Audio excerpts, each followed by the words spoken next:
Welcome, friends, it's the MovieFilm Podcast. MovieFilm Podcast, enjoy the show. Zachy and Brian are talking about the movies. MovieFilm Podcast on the radio. Welcome to MovieFilm. It's episode 294. I'm Zachy Hassan. I'm here with Brian Hall. Hey, how's it going, Zachy? Hey, I'm just enjoying the last remnants of June. Yeah. I'm having that thing where it's really hot outside, and I'm thinking, oh, summer is coming, and it's like, no. We're in it. We're in it. We're in the midst of it. Yeah, it's almost next week is the 4th of July. I just don't have my head wrapped around that. It that is weird. Although this past week, I mean, there's been all the news stories about how the middle of the country, the East Coast, there's a heat dome. I haven't heard this. Oh yeah, these people are just getting cooked alive. That's what the newscasts are talking about. A heat dome. It just sounds like something I can imagine characters running away from in a movie like The Day After Tomorrow, where they're running away from all sorts of environmental disasters. Yeah. Well, we're in it, baby.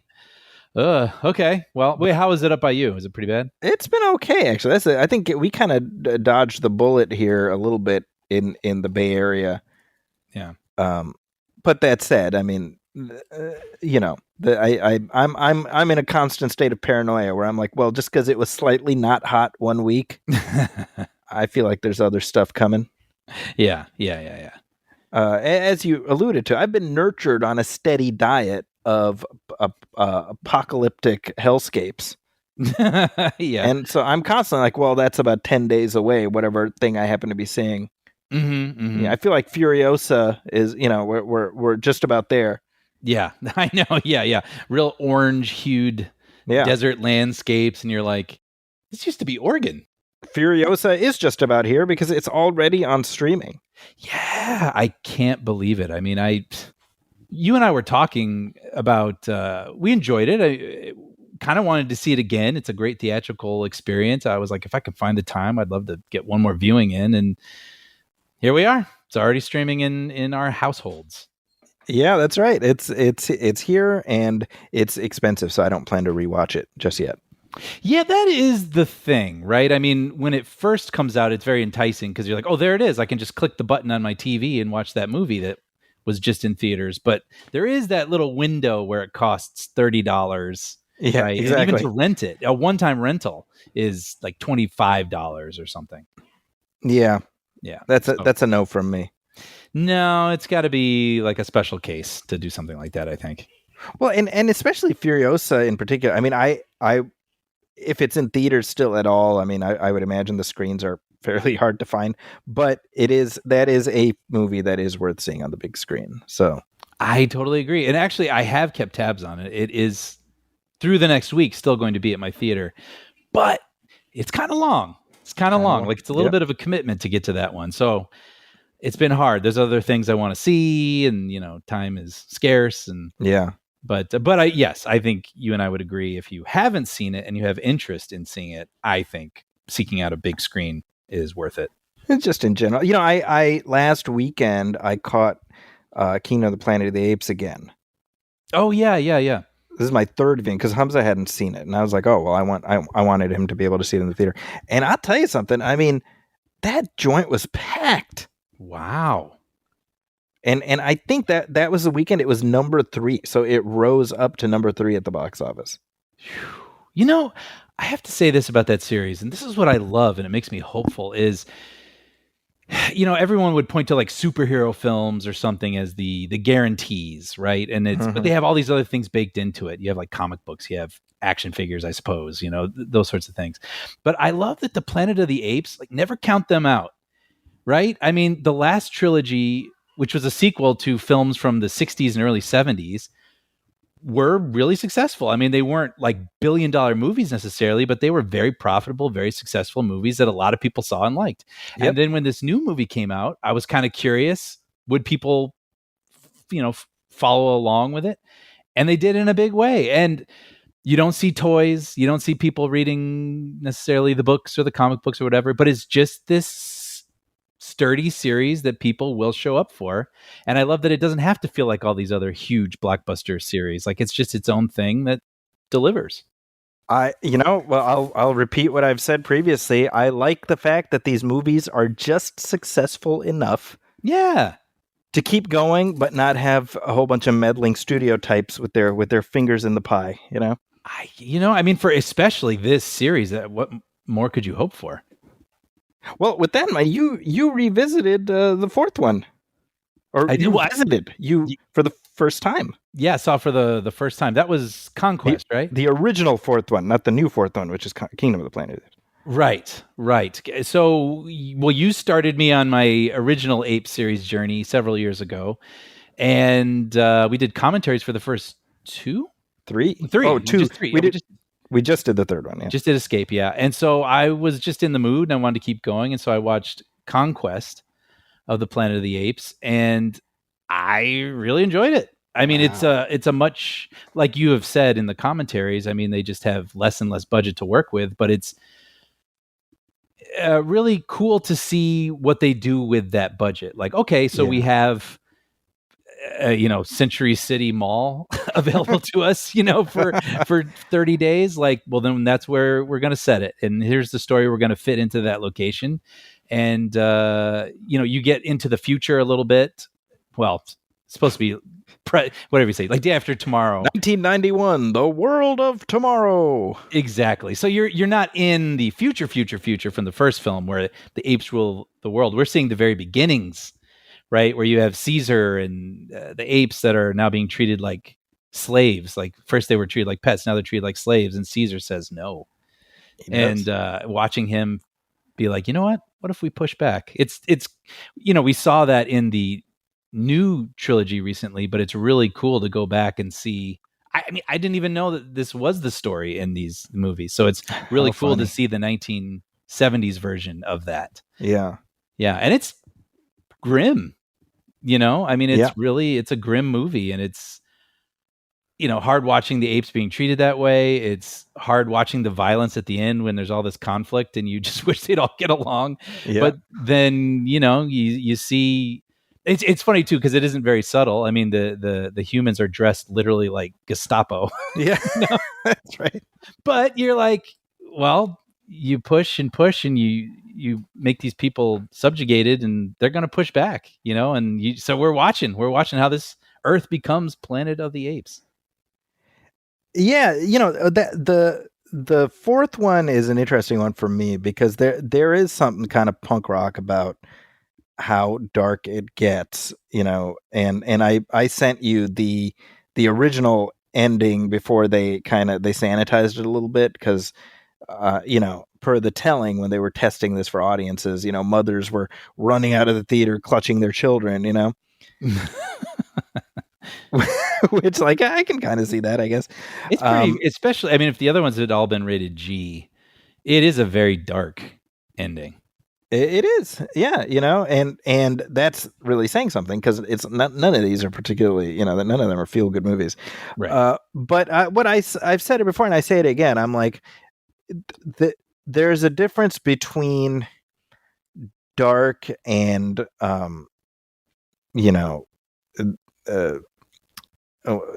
gory, right? I mean, this goes to a dark place. It doesn't feel particularly gory.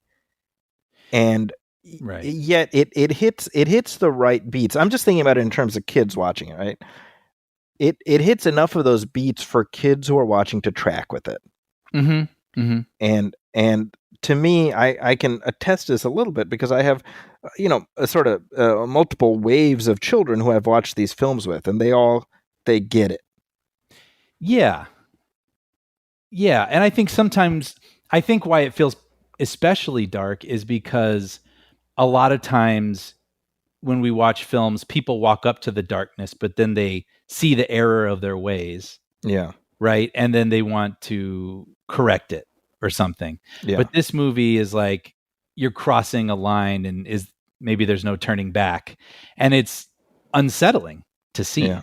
Right. But then it's good maybe in a way to have stories like that, for younger audiences, because it's like, sort of, we don't want this.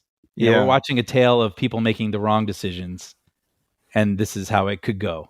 And so hopefully Yeah. that sticks with you and you think, well, I don't want to behave that way because that leads to this.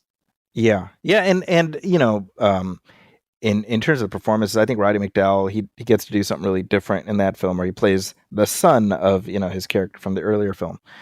But also Ricardo Montalban, I think is terrific in that movie. Yeah. Yeah. He gets like 3 scenes basically, but he really makes a mark. Yeah. And Don Murray, who plays the villain, Governor Breck, who actually just passed away a couple months ago, not a couple years, just a couple months ago. Oh. I really like him. Among those films, he's a very different kind of villain because he's just overtly a fascist. Right. And yet, what's so interesting to me is that he's weirdly charismatic. And you can see how people would fall in with this guy who's just a loon, Right, right.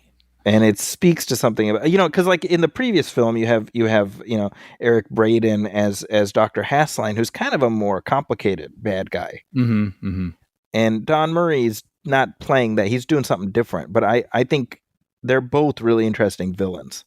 Yeah, agreed. But I have one left. So maybe I'll cue that up in the next week. Well, revise expectations downward is what. Oh, really? I mean, like we mentioned, with each movie, the budget kept getting cut. I think by the 5th one, they had about 80 cents left in the petty cash. Sure, a stick of chewing gum. Yeah, no, I mean, yes, some of this one also needs to be taken a little bit with a grain of salt, I suppose. But all the intention is on full display, and I really appreciated it. Yeah, I think with 3 and 4, what you saw was a lot of creativity where, okay, we have less money. What can we do within our budgetary limitations to not draw as much attention? I think they sort of ran out of rabbits to pull out of the hat, by the time they got to the 5th one. Yeah. But I'm curious to hear what your takeaway will be from that one. Yeah, no, I can't wait to talk about them. Well, I saw a couple other things, and I'm looking at our show schedule here, and we got a lot of show, so I'll try to go through these quickly. But I want to mention them all because I think, man, I had a good week of movie watching. I saw some real gems this week, so I'm happy to share about them. Real quickly, I'll just mention. I hadn't planned on this, but the movie Onward. Do you remember that Pixar film? Yeah, Chris Pratt and Tom Holland. Yeah, exactly. So my wife is traveling at the moment, and she was telling me on a call that she had rewatched Onward, and she's like, I just loved it all over again, and I just feel like it's underrated. And being apart, I wanted to feel close to her, and so I was like, "Aww." Well, I was like, well, I'll pop on Onward tonight. Now you've seen it before. I have, but it'd been a while, and I remember it made me feel, it made me feel things, but I couldn't remember it very well, and so put it on, and I was like surprised all over again. This movie is so sweet. It is such a touching story about a family and brothers especially. And I found myself laughing and tearing up all over again. So I just wanted to give it a shout out. I think it's a really strong emotional story that's worth checking out or revisiting. Nice. I also saw 2 really great new movies at the theater this week. Okay. Both of them were at Sundance earlier this year. So the first one is called Ghostlight. And the only reason I heard about this was I was on vulture.com, and there was a review that started, only read the first paragraph of this review. So first of all, you have my curiosity. And second of all, it's not going to take a lot of commitment. So, okay. So I read it, and it was basically like, this thing is amazing. Go watch it. Don't read anything else. I was like, okay. So I went to my Regal app. It happens to be playing there. No idea what this movie's about. And so I just went, and Zachy, this movie is so good. Wow. Okay. I'm hesitant to share a lot about it because that's the magic of it. And I actually then, after I watched it, I went and read some reviews, and a lot of the reviews were like, don't read about this. Like, so it's so much more special to have it, to experience it.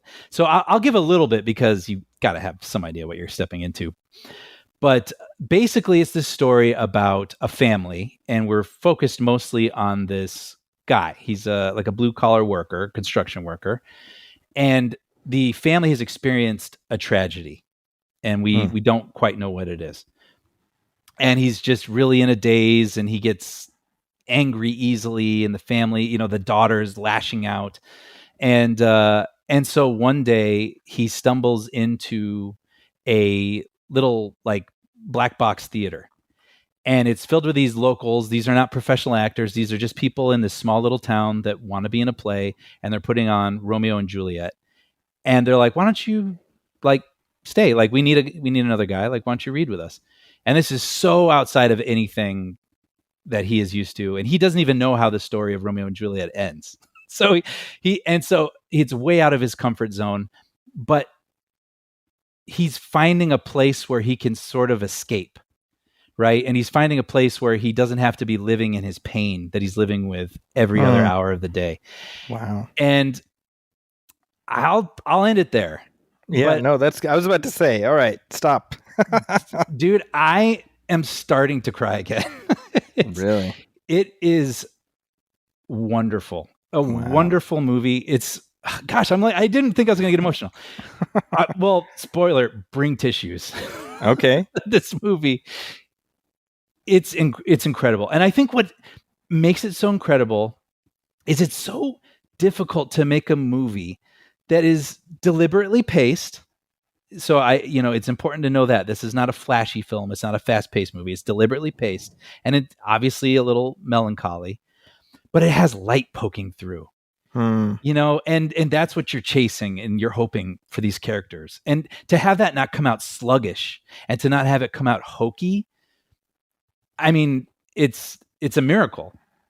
And this movie, in my mind, is just an absolute success in nailing this really, really wonderful human story. And I don't want to oversell it. I don't want everyone to go out and be like, Brian said it's a miracle. But no, it's just a really lovely, wonderfully executed smaller film. And I have a feeling most people, if what I'm saying sounds appealing and isn't putting people off, saying it's deliberately paced, there is some melancholy involved. I almost guarantee you will love this movie and be touched by it. This will easily be in my top 10 at the end of the year, maybe even top 5. Just so many interesting choices. I mean, I'll just say this real quick too, because I don't know if we'll ever really get to dive into it, but his daughter, who's experiencing the tragedy in her own way, and she's kind of lashing out in this way. It was amazing to me when she was first introduced. I found her really weird and kind of off-putting. And I was like, that's a choice, the way she's playing it. But as the movie goes on, you're like, no, that's like a real person. Right. That's a specific type of person. And the journey that she goes on is amazing. Dude, I can't believe how worked up I'm getting. Very, very, very good. This movie called Ghostlight. I definitely recommend it. My other Sundance movie I got to catch last week, which is a little bit different and probably going to cheer me up a little bit as I talk about it. Thelma. Have you heard of this movie, Thelma? I have. I've heard of it. So I read about it when it came out in Sundance, and they basically said it was sort of like Taken with a 90-year-old instead of Liam Neeson. Right. And that's sort of what it is. Basically, and that was enough for me when I heard that. That's a funny premise, and people saying that it was good. I was like, okay, I'm in. What is this? So basically what it is, a woman named Thelma, who's this grandmother, she is scammed over the phone. So we've all heard this scam where someone calls and pretends to be someone's grandson and say, I'm in jail. I need $10,000. You got to bail me out. And then it's so difficult to watch, but you watch this grandmother freak out, collect as much cash as she can, and throw all that money into a mailbox. Then she finds out her grandson is just fine. And she feels duped. And the family's worried about her. Maybe we should put her in a home. Maybe she shouldn't be living on her own anymore. And she's seeing her life kind of potentially slipping away. And so she's like, screw that. I'm getting that money back. And that's what this movie is.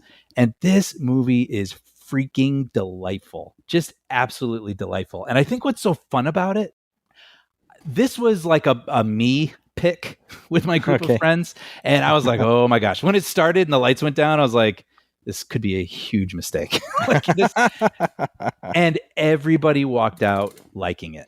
And some people just absolutely loving it. And I think what is a great choice is you can kind of imagine the big studio version of this story where it has like a big white movie poster with red letters, and it's that goofy comedy and all these big funny set pieces happen. But that's not what this is. It really keeps its feet on the ground, but it finds these really realistic and human ways to create humor and to create, quote unquote, action set pieces with this 90-year-old. Like, it wouldn't be realistic if suddenly she summoned the ability to leap over a fence. So they don't do that. And that's what is so amazing about this movie. They find their own ways to make the world that you and I at our age take for granted is an obstacle course for someone at her age. And something that if you were to watch from a distance and you would just see this woman slowly working her way through a certain sort of setting, we wouldn't think a lot about it. But watching it the way that the director captures it in here and putting us in her shoes and the peril she's feeling, I was gripping my seat for this sort of thing. I won't even spoil what the end, quote unquote, action sequence is, but we were all marveling at how they came up with this really normal sort of scenario that we all do every single day, but turned it into an almost action sequence when she has to navigate it. And it's just lovely. It has a lot of heart. The person who plays her grandson is such a great character, and his relationship with her is really nice. And she's just the perfect protagonist that you're really rooting for. And Richard Roundtree is in it as an ally for her, and so it's the two of them on the road trying to figure out how to get so his last role. Yeah. And he's great. This is just a real feel-good movie. Really fun. I was a little worried maybe it might be a little slow at times. No, this movie's great. A lot of heart, really fun. So Ghostlight, Thelma, I was just like chef's kiss. I just two gems out there right now that I highly recommend. And most importantly, Conquest of the Planet of the Apes. Yes, of course.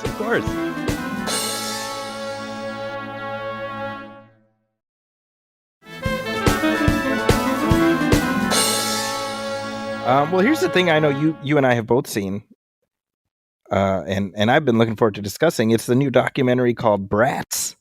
Yes. So this is a new thing on Hulu that just dropped. It's directed by Andrew McCarthy. He of Brat Pack fame, much to his chagrin. Yeah, very much to his chagrin. we come to find out. Yes. So this is a documentary, and what was interesting to me is going into this, I didn't know the origins of the Brat Pack label, but it definitely was part of my sort of just pop culture vernacular. Yeah, same. I want to say, because I'm not Gen X, and I feel like the Brat Packs is a very Gen X thing, and I'm right. We touch Gen X. Right? I was thinking that exact thing because the documentary, which is it goes into a lot of stuff, which we'll get into, but there's a big chunk of it is about people talking about growing up watching these films and how they just plugged into, The Breakfast Club or Pretty in Pink or what have you. And I was thinking as I was watching, I was like, I know these movies, but for me, I think of like Can't Hardly Wait and, She's All That and stuff like that. That's the stuff that I sort of that arrived at that time in my life. Exactly. Can't Hardly Wait came out when I was graduating high school. Yeah. And so, what I was going to say was these already felt like classics to me when I was watching them. Exactly. And also when I think of the Brat Pack, I think it's kind of important to even the story of the documentary. I think of it as something I see a DVD combo pack at Target, and it says the Brat Pack collection, and I go, oh yeah, I assume Breakfast Club, Pretty in Pink, right? Like it's just an obvious, it's always been there kind of label. Yes. Versus something that a writer came up with to try to define these kids. Yeah, so the origin of this label is that you had this writer for New York Magazine named David Blum who wrote a feature in the mid 80s, and it originally started as a feature about Emilio Estevez, and it ended up becoming, by virtue of Emilio Estevez being like, hey, I'm hanging out with the, my fellow actors, why don't you come and hang out, kind of thing. Mm-hmm. It became, oh, here's Hollywood's new Brat Pack, and it's Judd Nelson and Andrew McCarthy and et cetera, et cetera, and the outer perimeter of that label is itself kind of nebulous, right? Which is, by the way, is it Andrew McCarthy? Did you read the article? He is not. He is only mentioned in like 2 sentences. That's so funny. Yeah. Yeah. And it's like, he's not, and it even says he's not necessarily part of it because he's in New York. Which makes the documentary even crazier. This is so it's the thought. I had a couple of thoughts.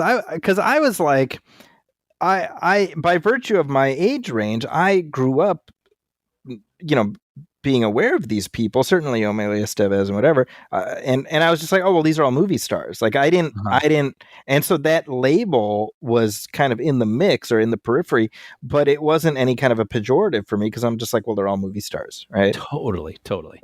And yet, what you realize is Andrew McCarthy has been carrying this wound. Yes. For, coming up on 40 years. And that's what sort of led him on this path of reaching out to the various other actors who got encompassed in this, reaching out to the writer of that piece, David Blum, and just trying to come to terms with its impact on his life and his career. And very much like a therapy session for Andrew McCarthy. And I'm not trying to make it sound reductive, but that's what it is. It's funny because I had heard that it had dropped on Hulu and I thought I'd check it out just for nostalgia purposes, right? And when it ended, my takeaway was, oh, I think this was just like a really expensive therapy session for Andrew McCarthy. Right. And then come to find out that I was not alone. I mean, I think that is almost what this movie accidentally wound up being. Wow. Right? So funny. It's in because he reaches out to his various people. Some of them just don't even want to talk, like, and not that they don't want to talk to him, but they don't want to talk about this. So Judd Nelson is in the periphery. He's like Marlon Brando in Godfather 2. You just kind of like, is he coming? Is he here? But he doesn't end up showing up. And then Molly Ringwald doesn't want anything to do with it. But he does talk to various people. And what's so interesting is you get these slices of personality. Because first person he talks to is Emilio Estevez, who arguably inadvertently, unleashed this whole thing, right? Yes. Which what was did you have a feeling or takeaway about that interaction? I felt like Emilio really did not want to be talking about this, and I felt like he was being courteous, and he wasn't rude. He was not curt. No, but he was kind of like, bro, come on, let's move on. It's done, man. That was my sense. No, totally. And I mean, it's revealing when he goes, wow, yeah, we haven't seen each other in 30 years. And you go, wait, what?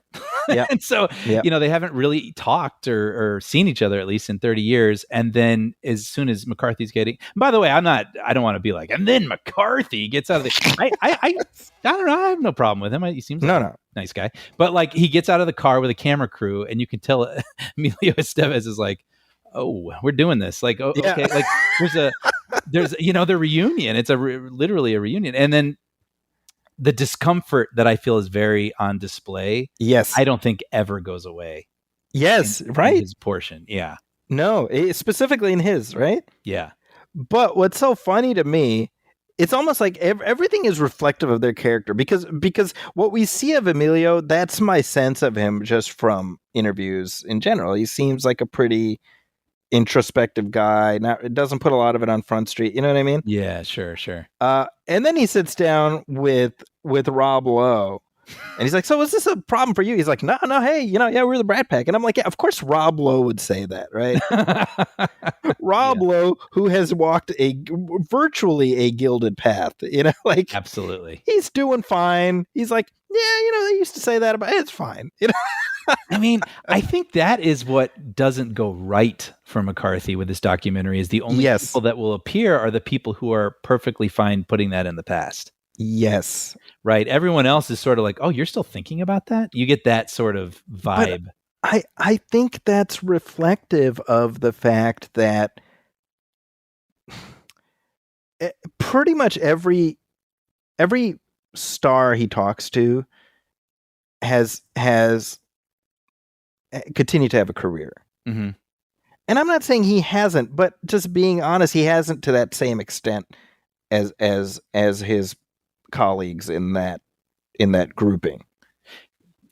True, and Sorry, just real quick. But I'm like, well, is that because of the Brat Pack label, or is it because you did 2 Weekend at Bernie's movies? Well, and if you really want to try to find the kernel, and I hope this isn't saying too much for people who haven't watched it yet, but basically you learn that he and Emilio Estevez we're going to do a movie together. Yes. At the height of this Rat Pack article. And because of this article, they thought, Emilio admits, yeah, I thought maybe it might not be a good idea to do another movie with someone who is mentioned in this Rat Pack article because it will sort of box me in. And both Emilio and McCarthy are saying that was one of the best scripts we ever read.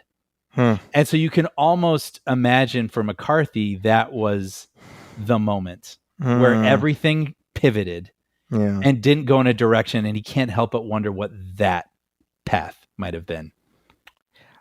I think that's true. I also think, as I'm talking to you, I'm like, the 2 people he doesn't speak to are Judd Nelson and Molly Ringwald. Arguably, they too have never, achieved the same heights they did in the 80s. Sure. And so the fact that they're like, I don't really want to talk about it. Right. Maybe that is healthier. I don't know. I mean, I can't speak to whatever angst these people carry with them. Mm-hmm. But I liked the documentary. I found it really interesting, and in so much as this is something that Andrew McCarthy has carried with him, I'm like, well, I think it's interesting to see him try to work through it. I think the interview portion with David Blum was kind of cringe-inducing for me. I don't know if you had this feeling. Yes, and it reminded me, unfortunately, of myself a little bit, in that he clearly wants to ask him like 3 questions, but he is uncomfortable doing it. And so you watch him do this dance where he's almost being a little too nice. Yeah. McCarthy is McCarthy is almost being a little too nice, and I understand. Oh yeah, I didn't see it that way. Oh, and I recognize that about myself when you really want to sort of stand up for yourself and ask the damn question. And it's interesting. Then the interview ends, and they're wrapping up, and they're shaking hands, and then McCarthy's like, "Can I just ask you something?" Yeah, and it's the thing he wanted to ask the entire time. Yes, that's right. And I was actually like, "Oh, good. I'm so glad." We would have to, like we would have another documentary if he had not gotten that question out. You know what I mean? Yes. Yeah, it's the segment, the interview segment I found most good for the soul, I guess, is where he talks to Lauren Schuler Donner. Mm-hmm. Right, who produced I think it was Pretty in Pink she produced, right? I'm not sure. I think that in one of these movies. Anyway, she's also Richard Donner was her husband, but she's like, it's a good thing. It's a good label. Like you guys get to be included in this great thing, and I'm kind of like, bro, like you should have got there a long time ago. Like you can't carry this cross with you for decades, right? You know what I mean? And again, I want to be very clear. I'm not in any way diminishing whatever angst he's felt, because that's real and that's affected him. But I'm just like, I mean, you can't. It's been 40 years, man. I know, and I had a similar feeling, and it's really easy. And I'm speaking for myself to sort of feel that way at the end of this 90-minute thing, when I'm just dropping into his story for the past decades and going, oh, dude, well, you should have just done this. But I do hope then that this experience undid some shackles for him, and now maybe he will embrace. He should be like a character actor. He should be like He some absolutely sort should. of tiny, like he reminds me of sort of like Matthew Modine and The Dark Knight Rises or something. Like he should be in like these Nolan movies, Or playing, Anthony like, Michael Hall in The Dark Knight. there you go. Like, yeah, he should be I think playing. we're learning something about Christopher Nolan's. You're right, actually. Yeah, but yeah, he should be playing like kind of an interesting scientist. Maybe he's not Yeah. the lead, but he's kind of interesting. Yeah. I really hope this unlocks that for him. Yeah, I mean, I think it tells you something that the majority of people who are sort of generally included within the within this nebulous Brat Pack thing, the majority of them have continued to work, and maybe none of them have hit those highs of the 80s, but that's just life. I mean, things go up, things go down, but it's not like any of them is parking cars either. Right. I mean, I think of Ali Sheedy. Yeah. And she pops up and stuff. When I was watching Psych, not long ago, she has a reoccurring character in there, and it's like cool. It's fun seeing these people pop into things. Yeah. I mean, we can't all be John Cryer, right? And 2.5 Men, and have this. I know, but good for him. Good for him. Good for Ducky. Actually, wasn't that Brian? Yeah, exactly. Will Ducky ever win? Yes. Ducky won. Ducky won. He is not a part of the Brat Pack, though, right? I mean, isn't that sort of part of the conversation where he does not get labeled that, but he, just by being in movies that feature those people, sort of got enveloped into it a little bit. Yeah, well, Leah Thompson, she refers to herself. She says, "I'm Brat Pack adjacent." Yeah.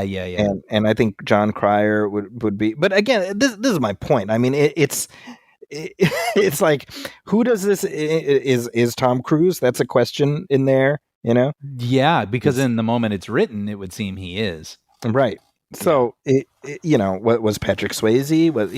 Right. Does it only apply to people who appeared in St. Elmo's Fire? I don't know. Right. I don't know the equation, but regardless, I think as a slice of nostalgia, certainly the film was very interesting. And it's not easy in Andrew McCarthy's defense. Genuinely, I hope it doesn't come across like I'm like, who's this guy thinking? Why does he care so much? It's like, no, I mean, he cares. Obviously, he cares, and he cares enough to put himself out there, and that's not an easy thing to do. Totally agree. And frankly, I mean, like I was sort of saying earlier, I mean, it's interesting to sort of recognize your own behavior sometimes in other people when they're doing things in a way you almost wish they weren't. And you're like, oh, well, I do that too. And like, there's just something very human about this documentary also. And so you kind of get it all, right? You get that a little bit and hopefully a little catharsis for him, but also it is a look back at a time that I am very familiar with. And that is interesting also. Yeah, and one last point, like I you kind of alluded to earlier, right, where he says when he meets Emilio Estevez, like, oh, we haven't seen each other in 30 years, whatever, and you're like, what, really? And how we in the audience are like, well, gosh, how do these people not hang out all the time or whatever? And it's like, no, this was like a moment in time, where they happen to be linked professionally. But the nature of popular culture has linked them like Barrel of Monkeys for all time. Yes. Yeah. And that's not fair either. Yeah. Right.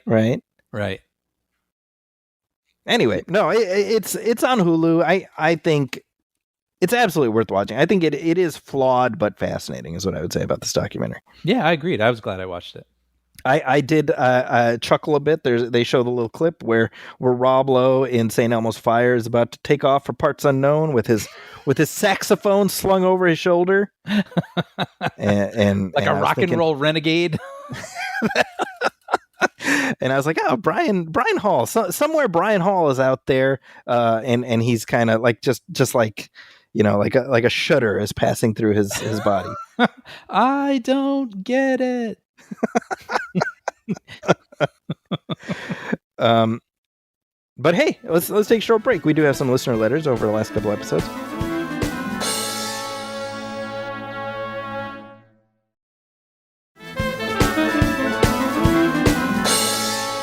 All right, we're back. We got some listener letters. Here's a note we got at moviefilmpodcast@gmail.com. This is from Mark LaChance, who says, Just wanted to get your thoughts on the excessive length of many recent films. It used to be standard for most movies to run 90 minutes to 2 hours, and anything over that was considered long. Many recent films, particularly Marvel films and epics like Oppenheimer and Dune, have all been 2.5 to 3 hours. It also used to be standard practice for any film over 2.5 hours, like Lawrence of Arabia or The Godfather Part 2, to have an intermission. I realized that the main reason for this was to give the projectionist time to change reels, and that now with digital projectors, this is an issue. However, it would be nice to be able to take a bathroom break or stretch one's legs without worrying if you're going to miss a crucial scene. Keep up the great work. Many thanks. Thank you, Mark. Yeah. Zachy, I am very curious to know your opinion on this. Me personally, about longer films, Longer films and intermission, but I too, specifically, actually, I'm very curious because that came up with Killers of the Flower Moon recently, where a theater unauthorized, it created an intermission. Yes. Right. And that was not, Scorsese did not approve that. He did not say, well, if you're going to do it, put it here. The theater just did that of their own volition. And I'm just curious. I don't know. What do you think at 3 hours? Do they need it? And also, what does it take you out of the movie? Do you even want one? I'm very curious. Well, I mean, obviously, I've lived a life without intermissions, so I'm just used to being like, wait for a quiet dialogue scene and then make a mad dash to the nearest facilities, and then hope nothing important comes out. It comes out during that sequence, Mm-hmm. That said, I'm reminded of James Cameron talking about the second Avatar and concerns people expressed about, movie being too long. What if you had to go to the bathroom? And James Cameron said, look, if you got to pee, just go pee. Right. Right. And so I'm from the if you got to pee, just go pee school of thought. I think I am too, honestly. I mean, I'm trying to think. I mean, I saw Lawrence of Arabia in a theater, and it had an intermission, and it kind of worked. I don't know why, but it kind of did. And it was nice getting up and going to pee and then settle back in. But I would say almost 99.9% of the time, I don't want to step out of the world. Right. And, yeah, I don't know. I mean, there's a lot of other things to bring up. I mean, with movies getting longer, something like Oppenheimer, I feel earned its running time. Yes. I told my dad, I was like, he was kind of on the fence about seeing it. And I was like, not only will you like it, I guarantee you 3 hours long, he's going to watch it at home. You will not get up and go to the bathroom. You won't pause it. And we talked about it. He goes, you were right. I didn't. Look at that. He was engaged the entire time. I think movies can earn their running time, but I do feel like it's becoming more normalized for just action films, superhero movies, what have you, to be not even like 2:10, but 2:25, 2:35, right? And I don't know that they always earn that. It's a little much. Yeah, I would say generally speaking, they don't. My rule of thumb has been anything over 2:15 has to start justifying its length. I agree. I want to say Terminator 2 is like 2:17. Okay, there you go. And that's on the longer side of things, but I'm in love with that movie, but I never think about the running time of that movie. Like It's always moving. Something's always happening. I think it earns that time, but I agree with you. I think 2:10, I think is respectable. I think Die Hard is 2:10.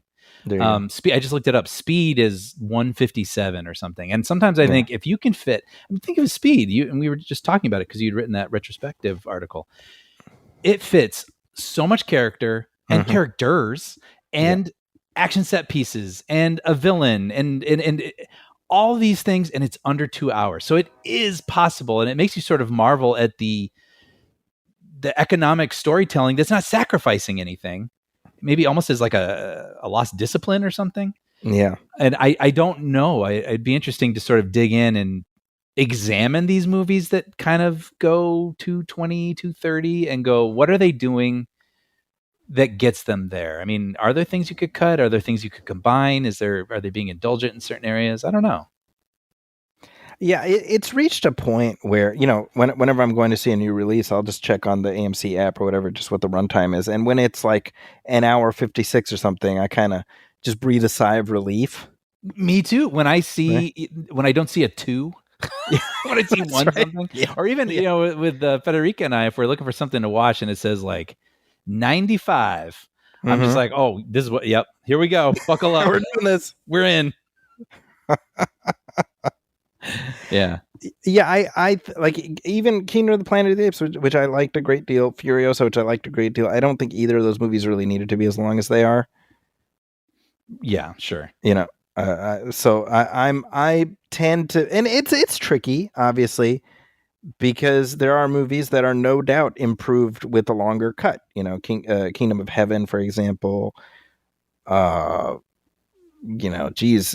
Snyder's, Batman vs Superman. I mean, his extended cut is better. Certainly, his Justice League is better. But I think on the whole, most big popcorn movies don't need to be that long. And at the very least, I realize as I'm saying this, I'm speaking in absolutes. So I'm trying to. Sure. Here's all I'm saying. Anything after 2:15, you have to justify that length because the audience will give you 2:15 for free. They'll be like, this is what I'm signing up for. Fine. Anything after that, it's like, okay, this really needs to stick the landing. So then you have to say, well, am I really sticking the landing given how long I'm asking them to sit on their ass in the theater? Yeah. You know? I agree. However, that said, those of you who've been waiting for a movie review from Pops Hall, Brian's dad gives a thumbs up to Oppenheimer. So, yeah, an unreserved thumbs up. Here's another note we got from another Mark. This is from Mark McGee, who says, "Hey guys, enjoyed the last episode as always. I wanted to comment on a few things you mentioned. First, great to hear a shout out to William Conrad from the 70s classic Canon. How many private investigator shows featured a very unhealthy 300-pound detective forced to run after crooks every week? Seriously, though, Conrad was pretty great in that show." I am so happy that Mark wrote in with this because I felt bad that I was leaving you hanging, having no idea what this was when you brought it up. And so, thank you, Mark. Thank you for making Zachy not Mark's feel so got my alone. back. Yeah. Yeah, I think with that show, because Robert Conrad was from the Wild Wild West, the original show, but William Conrad, he was the announcer on various Quinn Martin productions. So, like the original Fugitive television show starring David Jansen, William Conrad was the guy who was like, Richard Kimball is presumed guilty or whatever, and he's the guy on today's episode, and he has this great voice. Like I said, he was also the Rocky and Bullwinkle announcer. So I think Quinn Martin, who produced the thing, was like, hey, I'm going to give you a show just because, I like all that work you've put in with your voice, Mm-hmm. And so, yeah, it's just hefty William Conrad just running around and shooting people, solving crimes, and it lasted multiple seasons. It was a golden era of crime investigating shows. The 70s crime shows are pretty nuts because it's just let's find a quirky personality and just situate a show around them. So you get obviously Columbo, and you get Banachek with George Papard and Cannon and Barnaby Jones, and you name it. I mean, it's really like we don't see stuff like that anymore. That's true. And it's funny as you're saying these names, I know these titles, but going back to the whole Gen X of it all, I mean, this is just outside my reach. You know what I mean? Well, that's why you have me. Yeah. See, I think you know what it is? In Saudi Arabia, growing up in the 80s, they would show 70s shows. So that's why I watched all this stuff. Right. Well, there you go. Yeah. So like Starsky and Hutch and Hawaii Five-0 and Chips and all this, like that was just part of my childhood. Yeah. And I realize now that, I was like a decade out of date. Yeah, that's so interesting because I was like, I guess for me, I mean, it was all sort of the 80s stuff, like Small Wonder and those sorts of things during the day. Well, actually, and it was weirdly enough, it was more further back. I mean, it was Gilligan's Island, Brady Bunch. Mm-hmm. Yeah. I Love Lucy, those sorts of things, now that I think about it. Well, I was thinking, the stuff that I'm talking about, like Canon and Yeah, certainly Columbo and stuff like that. That was like Channel 66 in Chicago. Yes. And this is so inside baseball for anybody listening, but Brian will appreciate this. You didn't watch Channel 66 if you could avoid it.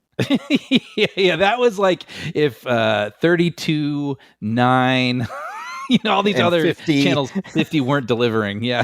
Yeah, it's like, all right, let's see what they got. And usually it was like an old Columbo or something like that, Yeah. The Rockford Files, I wouldn't even know how to explain that, to translate that situation to a modern audience. As I was saying this, I was like, right now I'm speaking to Brian and only Brian. Anyway, Mark continues. He says, I also loved hearing some love for director Peter Hyams. He, of course, did Sudden Death, the movie that starring Van Damme at the hockey game. He says, I've always been a fan of and love his films Outland and 2010, Running Scared, and a film that you should check out if you haven't seen it, Capricorn 1. It's an entertaining entry into the 70s government conspiracy film genre and has some great action/chase scenes, including one scene with helicopters and a biplane. The 70s loved helicopter chases. Very witty, with excellent performances by Hal Holbrook, Elliot Gould, and James Brolin, which, if there is a more 1970s cast, I don't know. I would not believe you. He says, I highly recommend it. I know of Capricorn 1. I haven't seen it. But, yeah, I know the title. And it's funny because in my mind, I was like, is that like sci-fi or something? And nope. Yeah. However, the Peter Hyams of it actually does have me interested, because the other movies he's listed I have seen, and I do enjoy them. So yeah. Finally, he says, I love the ongoing conversation about Brian's dislike for the saxophone in film soundtracks. Let me just say, can I just tell you, I'm so glad that this is now a thing that is hanging around Brian's neck like a 20-pound anchor. I am tickled pink. I just am. I mean, every time I think about it, I just hear sax music playing. It makes me so happy. Wait, why is that? Let's let me McCarthy this. Why are you doing this to me? Because it's such a total non sequitur that Brian has been tagged as a saxophone hater. Because I've spent 11 years. I've been like the hate spewer on this show. I don't care who I piss off. You name it. My beef with Bob Barker is well documented. that was an unexpected one. That was, and I have to admit, I did kind of relish in that one. That was kind of fun. So this, I just kind of get to stand back and be like, well, that's a shame. You know what though? I want to say this, and I'm not going to shrink away from it. Okay, I'm not going to rewrite history here, but I do want to clarify. I did this a little bit on Facebook on our page, but I like the saxophone. But I'm realizing I had to take a step back and try to understand myself and how to express what I'm trying to say. I'm a huge fan of oldies. I love that whole Phil Spector wall of sound. Christmas Gift for You, I've always said, is like a desert island album for me. Even on Facebook, I listed all these like saxophone songs I love, like Rabble Rouser, 25 Miles by Edwin Starr, Mess Around, Ray Charles, iconic. I mean, you think of John Candy pretending to play the saxophone. I think for me, I'm trying to understand how I feel about 80s saxophone. I think occasionally something about 80s saxophone in my mind drifts into something that feels like something out of Red Shoe Diaries or something, or like a show that'd be on late at night on HBO or it's like something. Skinamax. Yeah, I think for some reason 80s specific saxophone. Sure, it's kind of porny. I get it. Yeah, sort of like a fuzzy image of like white drapes blowing in the wind. You like Lost Boys saxophone guy, kind of confusing. St. Elmo's fire sax. Like where Rob Lowe is like playing sax and kicking over amps and shaking his head, and women are lapping up his sweat, losing their minds. Confusing. Like it's not infuriating. I just feel sort of like an alien trying to understand a culture that isn't my own or something. Mm-hmm. Like Careless Whisper, right? I mean, is there a touchstone of 80s sax kind of music? Right. And I actually do think that's a good song, but it feels just a couple degrees away from Red Shoe Diaries. Okay, that's fair. Right. So anyway, I'm just trying to figure out my way. Have you know Baker Street, right? By Jerry Rafferty. Yeah, come on. There it is right there. Right? Arguably one of the greatest saxophone solos in rock and roll history. Now, did that come out in the 70s? That's a good question. Baker Street. Because I do like that song, but it feels like it's approaching 1978.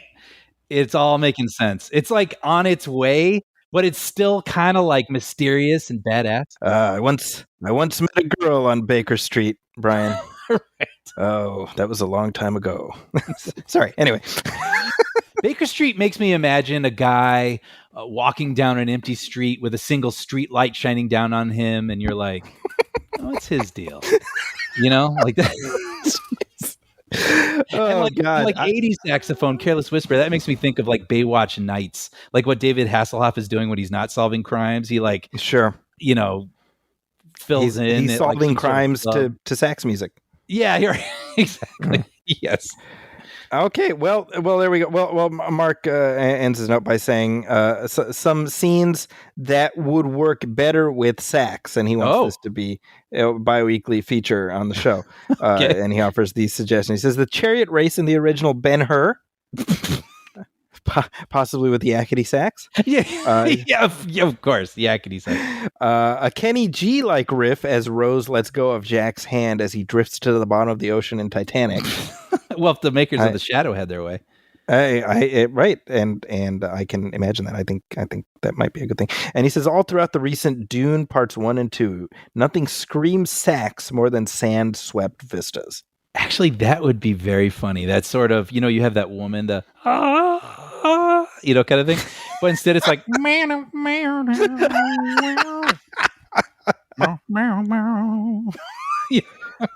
There you go. Yeah, maybe I kind of see it.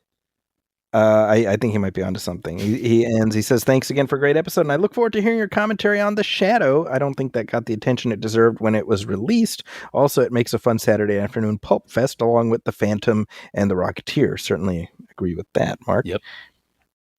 Here's a couple comments real quick from our Facebook page. This is Charles Landy in reference to our last episode who says, Professor Zaki breaking it down on the canon/non-canon kerfuffle. I love it. People just don't know how to enjoy something anymore. Everything has to be a statement or a decision or a line in the sand. So tiresome. It's all entertainment. That's it. I love it. Definitely agree with that. Yeah. I'm again the whole canon thing. The conversation has continued unabated as the Acolyte continues on its merry path. And again, I'm look.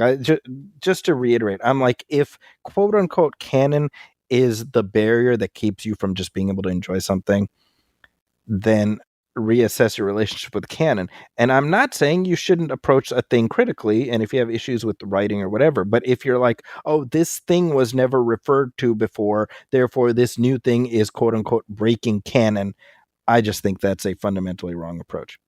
Agreed.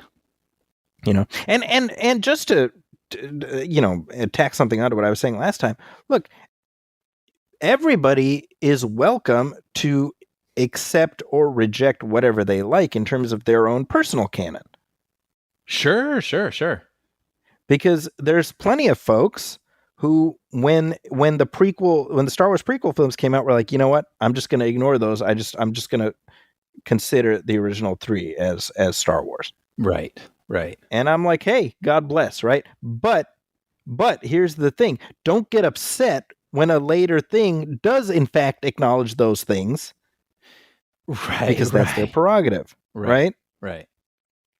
Because the latest, I don't remember if we talked about this in the last episode, but here's the thing about the Acolyte, man. We're 5 episodes in. I just watched the 5th one. I'm like, you know what? This show, it's like totally fine. Uh-huh. Is my hair blown back? It is not. Mm-hmm. But each episode is about 40 minutes. And I'm mostly engaged, and I'm like, hey, let's see what happens next, which ultimately, what else, right? Like, that's what a show should do, right? Yeah. Now, obviously, some folks are taking it a little bit more seriously, and there's been a bit of a blow up online because Brian, the 4th episode, or the 3rd, one of them episodes, shows Ki Adi Mundi. Okay. Good. That silence is the correct response because you're Yeah. like, who the hell is Ki Adi Mundi? He's the guy with the tall head, right? But you had to think about it for a second. I did. Okay. So again, normal response. My brain did like the Rolodex one, and I had to find the card. Yeah. Now this show is set about 100 years before the Phantom Menace, but per a trading card in 2002, he was born 60 years before the Phantom Menace. Uh-oh. And I'm like, oh crap. Just call the cops.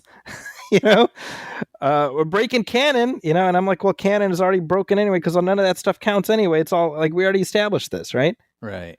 And so suddenly, over the past, we got people stepping forward to speak in defending Ki Adi Mundi's honor.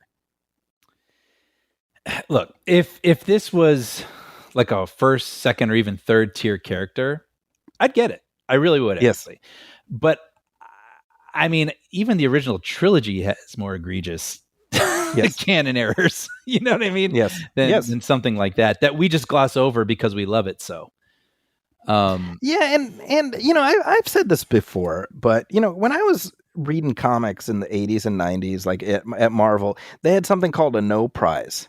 Right. And you know this, but just to reiterate for people who don't, like the way this worked is if you as a reader found a continuity error, so in this issue, Spider-Man says he attended this high school, but then now we see in a flashback he attended this high school. Well, so you as a reader, you notice that, and you're like, well, I need to explain that. And you come up with an explanation, and you would write in, and then if it was worth it, the editor would be like, that sounds good. You get a no prize, and no prize is just an empty envelope with a little thing that says, hey, no prize. But the point is, that was the approach.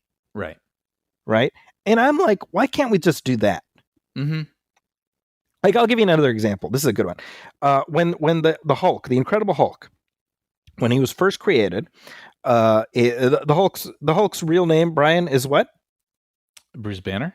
Bruce Banner. Now, the reason that Stan Lee gave his characters alliterative names like that is because it was easy for him to remember because he was writing so many different comics, right? I like that.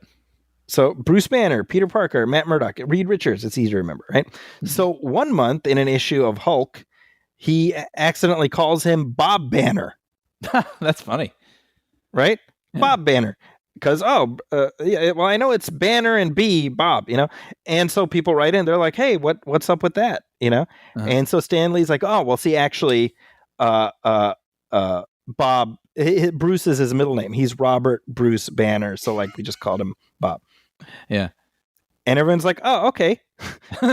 sounds right. good. And that's his name. If you look in the Wikipedia, it's Robert Bruce Banner, right? Right. I'm like, why can't we just do that? Hey, works for me. I mean, isn't that easier? Isn't that more fun to be like, let's find a way to make this work? Yeah, sure. Because and the other thing is that if something really egregiously stupid shows up in one of these things, whatever franchise we're talking about, generally speaking, it tends to sort of get ignored on its own. That is true. Yes. And like it works itself out. Right. Yeah. In the early episodes of Dallas. Now this is Brian. I might as well be speaking ancient Aramaic at this point. In the early episodes of Dallas, you have JR's niece Lucy. So she's JR's brother's daughter. She's sleeping with Ray, the ranch hand, who's played by Steve Canale. Okay, this is just a plot line in a couple of the early episodes. Mm-hmm. And then later on, several seasons later, we find out that Ray is the brother of JR and Lucy's dad. Okay. So in other words, she was sleeping with her uncle. Okay. But smartly, the show never addresses it, never talks about it. It's just forget about it. Right. Because otherwise, boy, that's a whole other ball of wax, right?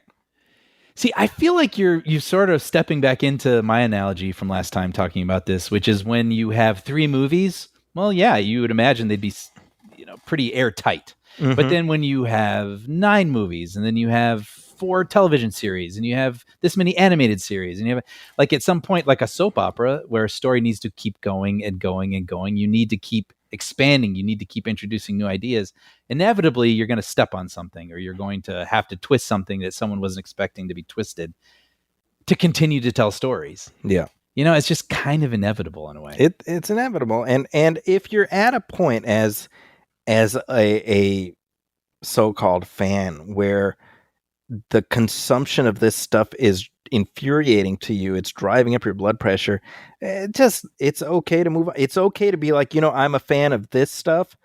I'm not paying attention to any of the other stuff. I was thinking about this after our conversation, and that's the thing too.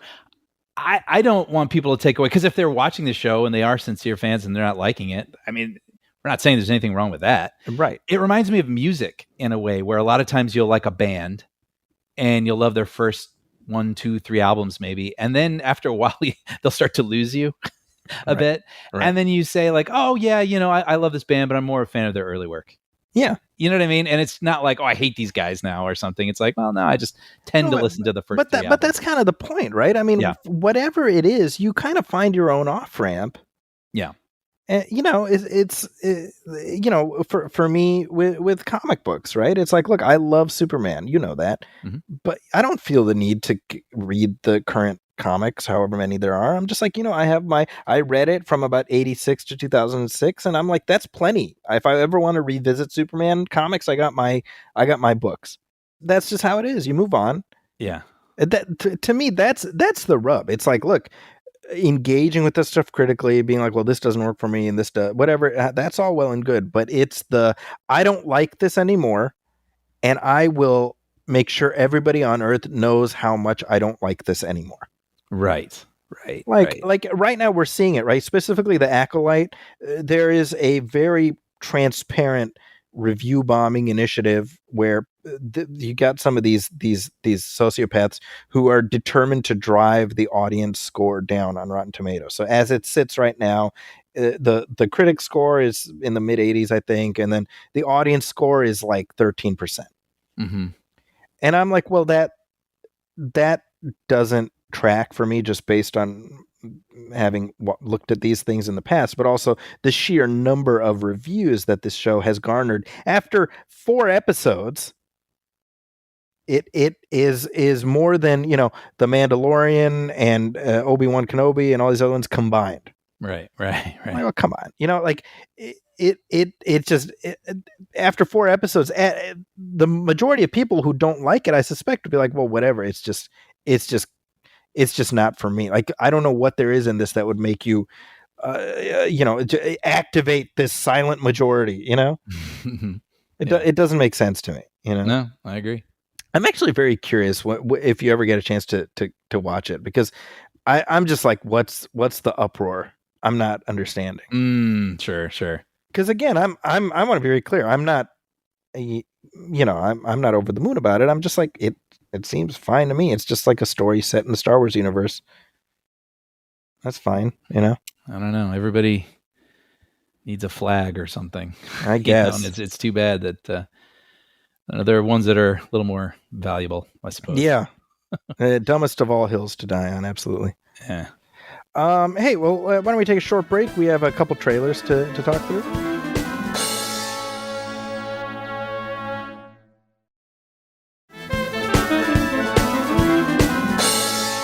And we are back, and as I said, we got a couple of new trailers that just dropped in the last 24 hours. First up, we have the movie Red One, which is not a Star Wars story. No, yeah, right. Might have been nice. No, this was originally going to be a straight to Netflix movie. You don't say. Yes. Which is now being released theatrically. Or sorry, not Netflix. It was hold on, let me Prime. It was going to be on, right? Prime Video. Yeah, it's MGM. So it was going to be on Prime, straight to streaming. But they decided to release it theatrically. And this stars Dwayne Johnson as Callum Drift. Yeah. All right. Chris Evans as 1990s Chris Evans. Yeah, that's good. That's good. And J.K. Simmons as Santa Claus. So the pitch here is that J.K. Simmons, Santa Claus is like the president, and Dwayne Johnson is essentially like a Secret Service. Right. So Santa Claus gets captured or kidnapped or what have you, and so now Dwayne Johnson has to rescue him. This is directed by Jake Kasdan, who of the Jumanji reboot movies, and this is due out in November of 2024. And the thought I had watching this movie was, in terms of the trajectory of Dwayne Johnson's career, this movie feels about 6 years too late. Oh, dude, I didn't know Jake Kasdan did this. I'm shocked. Right? You know what this feels like? In Bill and Ted's Excellent Adventure, when they glimpse into the future, society has been shaped, based on Bill and Ted's music. This feels like if the world decided culture should be shaped after Hobbs and Shaw. Well, what would a Christmas movie look like? But worse. Like this, I couldn't believe. You know me, man. I'm like all sunshine most of the time on here, and I'm trying to see like the best in everything. I couldn't believe this trailer. I was like, this is everything that's wrong. You know what I mean? Like, this is the guy who did Walk Hard, right? Yep. What is going on? This looks like AI. This movie looks like AI. If you were like, what if The Rock was in some sort of like, he's like a Secret Service guy and Saint Nick is jacked, and then the even the reindeer look like they, like heavy metal, and it just looks so flat and brown and gross and like non-dynamic and like, it's like the worst version of everything you could imagine from this pitch. I was floored when I watched this. I was like, of course this exists. This feels like that thing that gets dropped on Netflix you forget about a day later. That's the interesting thing to me. Again, it feels like Dwayne Johnson not really reading the room. Yeah, and I feel bad crapping on it because I really like Jake Kasdan, but It's just even the look of it feels like, again, this sluice that has come the result of everything that we've done with all these, like the Gray Mans and your stupid, I can't even remember the name of that, Ana de Armas, Chris Evans Ghosted movie. Yeah, like this is what happens next. This is what Christmas movies look like if you keep making movies like Ghosted. Like, like this could be in theaters. Anyway, sorry, you just activated me. I think this is the most aggravated I have ever heard you. Look, this is a trailer. I'm reacting to the trailer. I reserve the right to watch the movie and go, well, I was wrong. But I won't be watching it. But but this trailer depressed me. It depressed me. I don't know. Anyway, I haven't gone. What'd you think? Oh, I mean, it was like in one eyeball out the other, right? For me. Yeah. What I said earlier with Chris Evans, again, I'm just like, is he playing this guy again? Like the smart mouth archetype that he did up until about 2010, I'm going to say. Dude, we love Chris Evans. Like, were we talking about this on air or off air about Chris Hemsworth? I can't remember. It might have been off air, but it was like, we all love him. Like, everybody likes it. My dad, let's go back to my dad. My dad loves Chris Hemsworth. He watched that National Geographic series that he did on Disney Plus just because he likes Chris Hemsworth. Like, but he just can't be in movies outside of Marvel that everyone shows up to. Yeah. And oh my gosh, like they've got to crack that, these Marvel guys, because they've got everybody's goodwill, and I just want them to be in better movies. But anyway. It's a head scratcher. Yeah, I mean, kind of to your point, there's something so plug and play about it. It's algorithmic. Right? Yes, this movie feels so algorithmic. And I apologize to anyone who saw this and liked it. I hope. I don't want to poop on yucca anyone else's yum, but like I just felt, to me, this felt like I got a glimpse into the future, and I didn't like what I saw. I mean, in the vein, while we're talking about AI, right? I don't know if you saw this commercial for Toys R Us made by Sora. Is that the one with the kid where it was Yes. like when he was a boy? Yeah, I did see that. Yes. And so I saw that. I didn't know it was AI. Okay. So I watched it and I was like, there's like something weirdly uncanny valley about it. And I couldn't place it. I thought maybe because it was like they incorporated CGI or something, and I didn't realize the extent to it. It was just the entire thing was AI. Mm-hmm. And I'm like, my thought was, is this like, was it worth depriving work to all the people who would have made this thing to make this thing? Yeah. You know? I mean, we're at an important moment. Yeah. Where we have to decide and we have to vocalize whether we're for it or against it. If this is okay, if we're okay with this. And I'm just not. Not. I mean, like, I'm not a doom and gloom guy. I'm always like, no, that'll never happen. But I'm having to sort of take a step back and go, oh, this is happening. What are we going to do about it? Wow. All right. I find, that ad, I actually did know it was an AI ad. That's how I saw it. It was in an article about it. And so I could tell something was off. But I could see where if you didn't know, it would be just a little tickle in the back of your brain, maybe. Right. Like that was the weird thing. I was like getting this uncanny valley vibe. I mean, but it wasn't like, a Polar Express or something, right? No. And so that after, and then, and this is made by Sora and whatever. And I'm like, I don't like that. To quote Jason Bateman, not feeling that, or whatever you would say. It's so funny. It's like one of your impersonations. It sounds the least like the person, but it is my absolute favorite of them all. Let's put a pin in that. The spirit is alive inside that impersonation. Not loving it. Yeah, that's what he said. Not loving it. It's just tired and cynical, right? That's the. That's the. You have to find the sweet spot. You get your Jason Bateman. Maybe Sora can solve that for us and get us a perfect. Yeah. Wait, but sorry, I feel like I've made this all about my opinions. I mean, truly, like, what was your? I don't know. I mean, do you think your kids would like it? Do you? As far as Red One, that's a question. I there was a time where they were all in for any Dwayne Johnson movie, right? But this is kind of the point I'm making is like I just feel like he overshot by about 6 years. Yes, especially this take, like muscle-bound Santa enforcer, right? Feels like you say 6 or maybe even 10 years too late. Yeah, I think now is the time for Dwayne Johnson to really show that he can do something other than this exact thing. Well, he will be this holiday season with his A24 movie. That's right. I don't remember what it's called, but he has I think he's even wearing prosthetics on his face, and he's going for the Oscar nom. Yeah, there you go. So maybe make it a double feature with Red One. Yeah. See what happens with that. Maybe this will be like Eddie Murphy with Dreamgirls and Norbit. That's right. Kind of is, yeah.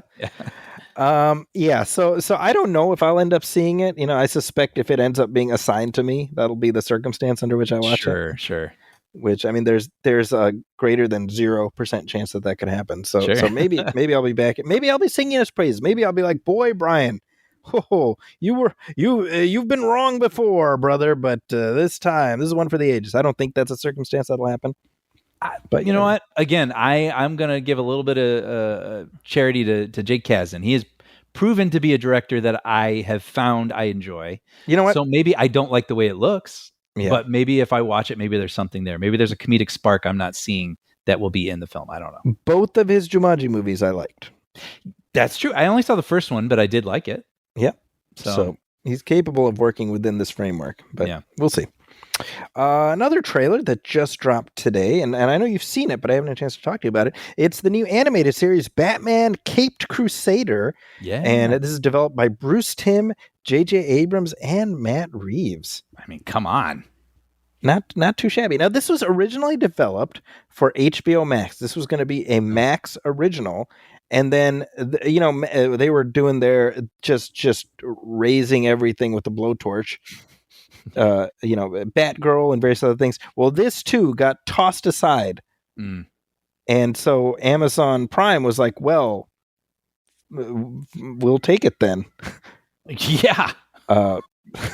don't twist our arm too much. Yeah.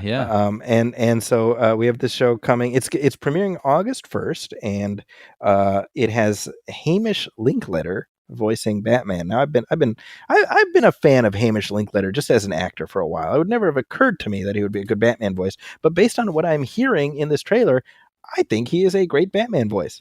It was completely natural. Like it just felt right hearing it. So the show is like a period piece. It seems like 30s ish, kind of the original, incarnation of Batman from his era. And the thought I had I had a couple thoughts. First of all, I think I didn't even talk to you about my thoughts on the trailer. I think the show looks good. I don't know if that echoes your. Oh yeah. No, I was like, I can't wait to watch it. I'm very curious to check it out. It occurred to me that we're now in the lead up to the period where Batman is about to become a public domain character. Or should I say, the Batman who appeared in 1939 in Detective Comics 26 is about to become a public domain character. Right. I don't think it's an accident that the Batman in this show looks exactly like the Batman who appeared in 1939 in Detective Comics 26. Wait, so are they going to make it where they get to put this out? Well, I think by virtue of this version existing, they get to have this be a current version of the character. And so you can't do a Steamboat Willie situation, right? Because the version they made him look exactly like the one in the comic, in the original comic. I don't think that's an accident. Yeah, interesting. Right, because that's the one they're going to put on action figures and whatever. I see what you're saying now. Because then if someone else tried to come out with their version of the 30s thing, it's like, no, we already got the one that everyone's paying attention to now. Yeah, and Warner Brothers could be like, well, it's going to create brand confusion with our trademarked character here. Yep. Pretty smart. So I don't know that that's the intention behind this show, but I wouldn't be surprised if it was at least a factor. Sure. But hey, Bruce Timm, I kind of love that for those of you who don't know, Bruce Timm was one of the leading lights behind the 1990s animated series, and he's kept his fingers in the mix as far as other animated stuff. But like 30 plus years later, he's still got stuff to say about Batman. Yeah, it's great. I'm excited for these, I assume, 30-minute Batman stories. Yeah, exactly. We got Ed Brubaker as one of the writers. Greg Rucka as one of the writers. They've written some of the great Batman comics of the last 20 years. Mm-hmm. So I'm cautious, obviously, but I'm very excited. And I think there is something about when Kevin Conroy died, that version of Batman went with him. Sure. You know what I mean? Like, we're done with that now. Yeah. You can't have another actor like it's just associated too closely. Right. And so I think it's fitting that rather than do something that's going to force comparisons by virtue of being set in in the present or whatever, it's like this is kind of its own. It begs to be treated as something different. Yeah. I think that's helpful. Yeah, I think so too. And like I said, Hamish Linklater. First time I saw him, he was Julia Louis-Dreyfus's brother on the New Adventures of Old Christine. Okay, I didn't watch that. He is hysterically funny on that show. That show is like a hidden gem. Yeah, it's a very good multi-camera sitcom, which I don't feel like it gets talked about very much. Yeah, I remember the title. Yeah, but I kind of missed that one. Julia Louis-Dreyfus, Clark Gregg, Wanda Sykes, Hamish Linklater. Right there, you're going to get great banter back and forth. Yeah. So for anybody listening who's never checked it out, it's a good show worth watching. But anyway, I've seen him in various other things too. So I'm like, what a great Batman voice he has. I had no idea. Yeah. So like I said, this one starts August 1st, and it's going to be not on HBO Max. By the way, it seems like nothing is going to be on Max anymore. Wait, what do you mean? Well, it seemed. Let me rephrase. various Max originals or shows that were developed as Max originals are being shifted over to just regular plain old HBO. Oh. Did you hear about this? No. Yeah, so like that Harry Potter show, Yeah. which they're intent on doing. Yeah. That they're going to readapt all the Harry Potter books and do like season-long arcs for each of them. So that was originally announced as a Max original, and now that's going to be HBO. Oh, I see. You know, it's so funny because I have HBO and I have Max. To me, they're kind of one and the same. I'm sure that's probably something that the Warner Brothers folks are dealing with, right? Yeah. Okay, that makes sense. But it's not just Harry Potter. It's also Welcome to Derry, which is like the It prequel. Yeah. Right. That's interesting that they.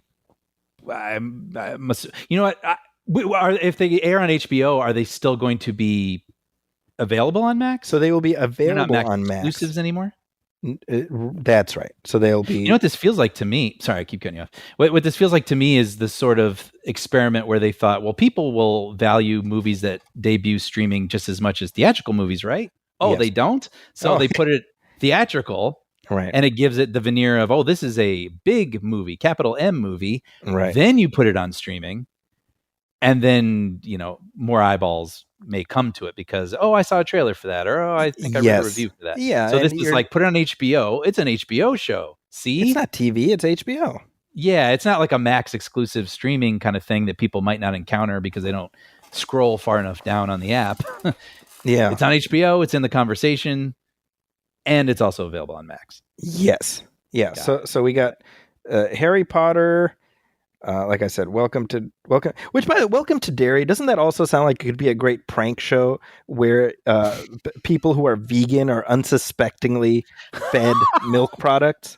But that's like seasons of this. That's the only prank. Yeah. That's it. That's the whole thing. People eat or drink dairy. Welcome to Derry. That's their catchphrase. Yeah, that's the catchphrase. Welcome to Derry. Sure, like Andy Samberg running in and out. That's funny. Yeah, I'd watch it anyway. Yeah. And then the Green Lantern show that they're doing called Lanterns. Yeah. And they have that Penguin show too, right? Penguin, which I think that is still going to be a Max original. No, that's fascinating. Yes. Okay. I wonder if. And this is just me, no basis for any of this, but I wonder if the Batman verse of it all is something that James Gunn is sort of having to grit his teeth through as the head of DC, right? Yeah, because he's got two Batman, including the Reeves one, right? He has another Batman he wants to do. That's right. So it's sort of, crowded. There is a release date set for the Batman. I think it's in 2026. I have many questions about whether that's just simply too long a gap, whether people will even care. And by the way, I like the Batman and I want to see a sequel to it. So I'm not coming at it as a hater, but I wonder what role the behind the scenes executive maneuverings have played into that whole thing, Yeah. Well, and then you have your Joker also, right? Yeah, that's right. Kind of talk about a question mark. I know. Yeah. That's definitely going to be a conversation that we come back to. And meaning specifically, the first one made $1 billion. Yeah. And it's been a while. Yes. And could a sequel to that possibly make $1 billion? Could a sequel that's also a musical possibly make $1 billion? Very curious. I'm not saying no. I'm saying I don't know. Yeah, same. Real quick before we take a break, I wanted to acknowledge the passing of a true legend. Yeah. Donald Sutherland has passed away at the age of 88 years old. And Donald Sutherland is one of those people, certainly I'll say this for me, I just was like, no, he'll always be here. I know. Well, because he kept showing up even as he got older. He was always, even in the Hunger Games series, right? He was playing these really memorable roles. Yeah. The new generation. President Snow in the Hunger Games. Yeah. A role which, by the way, I thought this was interesting. He sought out. They didn't come to him with that. Oh, that's interesting. He wrote to them and was like, I think I would be good for this. Wow. Don't you love that? Yeah. You know what I mean? Like that's someone who's just he's still in it. Yeah. You know, he's still passionate about it and he's still seeking out things that he thinks he could crush. You know, that's awesome. What an amazing thing to live your life being able to live out your passions.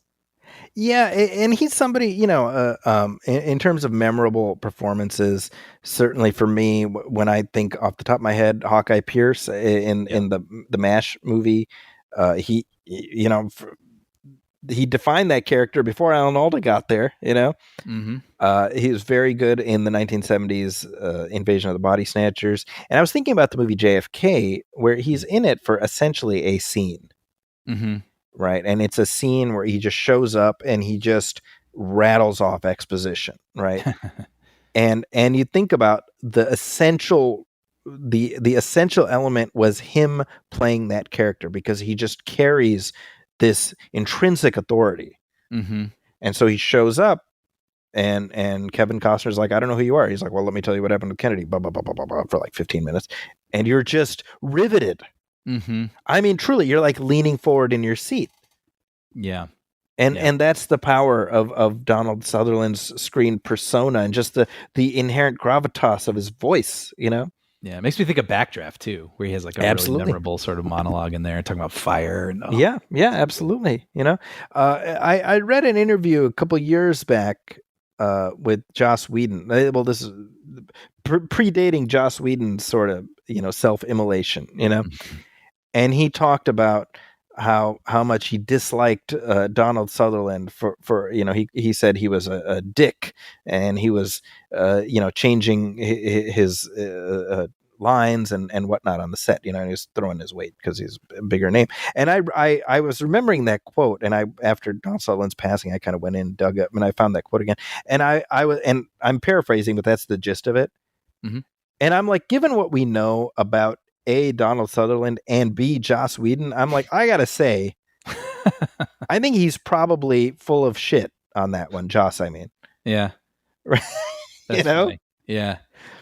I was just the other day on YouTube, in following his passing, I was watching an interview that Donald Sutherland did a couple years back with Anderson Cooper. And, talking about his career and stuff. It's a lovely interview. And during the course of it, he talks about how growing up, he was kind of gangly and awkward looking. And he felt that, people called him names and whatnot. And he talks about asking his mother, am I unattractive? Am I ugly? And his mother couldn't bring herself to say, no, you are not unattractive. Huh. Right.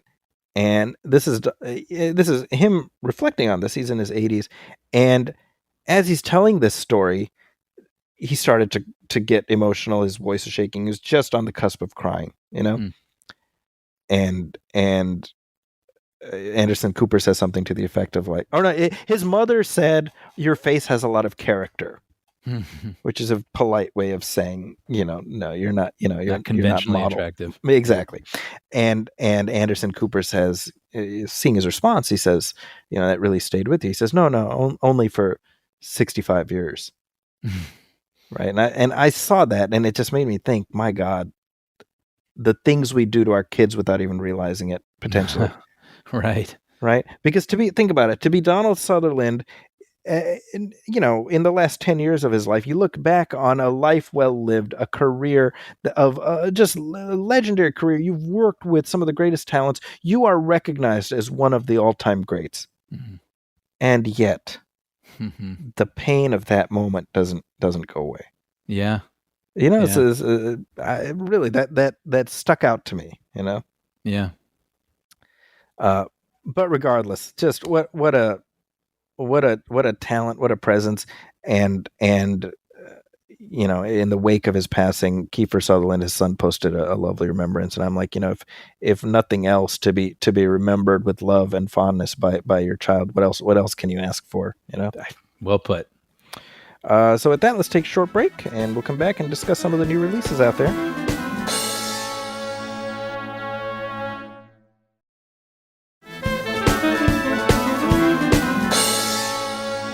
And we are back, and you know who else is back, Brian? Who's that, Zachy? Why, it's joy and anger and sadness and various other emotions from Pixar's Inside Out. Yeah, Inside Out 2. Man, oh, and by the way, can I just say right up top, it's not lost on me that this episode is probably going to be over 2 hours. Will we earn it? Hopefully with these 2 reviews, because I think these are 2 movies out in theaters right now that everyone can catch that I think are worth discussing. I know it's put up or shut up time for us. I know. So this movie is out right now. It is on the cusp of crossing $1 billion. This was crazy. So I want to say I wasn't even really planning on catching this. This was something I would catch at some point. Yeah. And then a friend was like, "Hey, do you want to go see this?" And I was on like Thursday night or something. I was like, "Yeah, sure." And then I saw it and I was like, "Hey, Zachy, this is pretty good, actually. Maybe we should talk about this." And that's how I ended up seeing it. Isn't that funny? Solid movie. And then it has a $300 million opening weekend worldwide, which did not see coming. And then it earned $100 million in its second weekend, and it was only like a 35% drop from the first weekend, which is the best hold for any blockbuster in film history. 11 days in or 12 days in or whatever it is now, it's sitting at 725 million worldwide. Insane. So hearing those numbers, I have to ask, can the box office be saved? I'm just kidding. No, I mean, if you build it, they will come. I mean, that's the lesson here, right? Yes. Like, people didn't want a 10 years too late Furiosa movie. I mean, think about this. Inside Out and Mad Max Fury Road both came out in 2015. Yeah. Wow. Interesting. So 9 years later, we see what there was an audience for and what there wasn't an audience for. Yeah. I mean, I still feel like we're in a new world and we're learning the whatever sort of models you had in your mind don't make sense anymore. And some things are obvious and some things are not obvious. And I'm still sort of finding my footing with this, how certain movies perform and whatnot. But yeah, you're right. I mean, the audiences are speaking. Yeah. And for this one thing I can attest to somewhat is that 9-year gap it speaks to the fact that many of the kids who saw this when it came out are now young adults, or even parents now. That's a really good point. And this specifically, I know because Pixar has been struggling a little bit, and they've had some weird sort of decision making where they've put some of their movies exclusively to Disney Plus and that sort of thing. But Lightyear, they're sort of it's not a sequel. I don't know what you'd call it, like a reimagining of the Buzz Lightyear character, but that did not connect. But this movie, it feels designed to be revisited, right? As this character ages. I thought you could almost make a Boyhood kind of movie out of this, where you just revisit this Riley character throughout the years, and continue to, explore the way that our emotions develop. Yeah, well, and I think there's an authenticity to what the character's going through and how those travails are depicted via the emotion avatars. That is the reason this movie is playing, because the box office speaks to the fact that it's not just families that are going. Yeah, and you don't have to be, a girl to watch. So I mean, it's crossing all these demographic markers, and you see why. I mean, gosh, the underlying story, without getting into spoilers, I mean, the underlying story is something anybody watching you can place yourself in the situation of, oh no, my friends, I might be separated from my friends, and what do I do now? And all the angst you feel when you're trying to impress somebody and all that. I mean, that anybody can relate to that. That is something that's reflective of everybody's life, no matter where in life they happen to be. Right. It's funny. Go ahead. No, well, I saw another review from a person who didn't think much about this movie, and they said that they didn't feel like the event that Riley was going through was consequential enough for a movie. Wow, really? And I was like, I could not disagree more. I was about to say, I was like, I don't know about that. No. I just wanted to co-sign what you were saying, and that's what I think is brilliant about this movie, is it's two stories. I mean, it is the internal life, which is having the big cartoon adventure, but then you have this weekend in the life of a girl, and it could be anybody, like you said, a boy or girl, anyone can relate to this. But it's just, you're in a new situation. What do my old friendships mean? I'm trying to impress these new people that could have something to do with my future. Like it seems sort of small stakes, but these are the kind of memories and experiences that you have that stick with you for the rest of your life. When I was watching this movie, I leaned over to my friend Chad and I was like, I'm stressed. Like just with the friends interaction, because I could apply it. I could remember something that had happened in my life that reminded me of all the experiences she was experiencing. This is a hugely universal story that anyway, sorry. I just wanted I don't know where that critic is coming from. Yeah, that's an odd response to me. Yeah. Sorry. Go ahead. I kind of, no. So, what I like about this is to me, it does what an effective sequel should do, which is bring back enough of the familiar to make you feel like you're back in a place that you know, while switching things up enough where it feels like it's something new. So it is, in the best possible way, a Toy Story 2 or some, or Incredibles 2. So what Pixar does very well with sequels. I totally agree. Right. I think the cynical thing would have been like, oh, and here's Bing Bong again, Yeah, right. And very smartly, I think they were like, well, that that character had value as he was treated in the original film, and it would be a disservice to that to wheel him out again. Mm-hmm. But here's some other characters, and we do some fun stuff there. Mm-hmm. I think Pouchy should get a Best Supporting Actor Oscar. Dude, I loved that idea. Yeah, I mean, it's like should we just sort of leap into spoilers so we can just go whole hog and sort of... Yeah, let's do it. Hi, this is Brian from the future. If you're interested in hearing our discussion about the Bikeriders, but don't want to hear spoilers from Inside Out 2, please skip ahead about 8 minutes and you should be safe. Thanks, and I hope you're enjoying the conversation. Spoilers.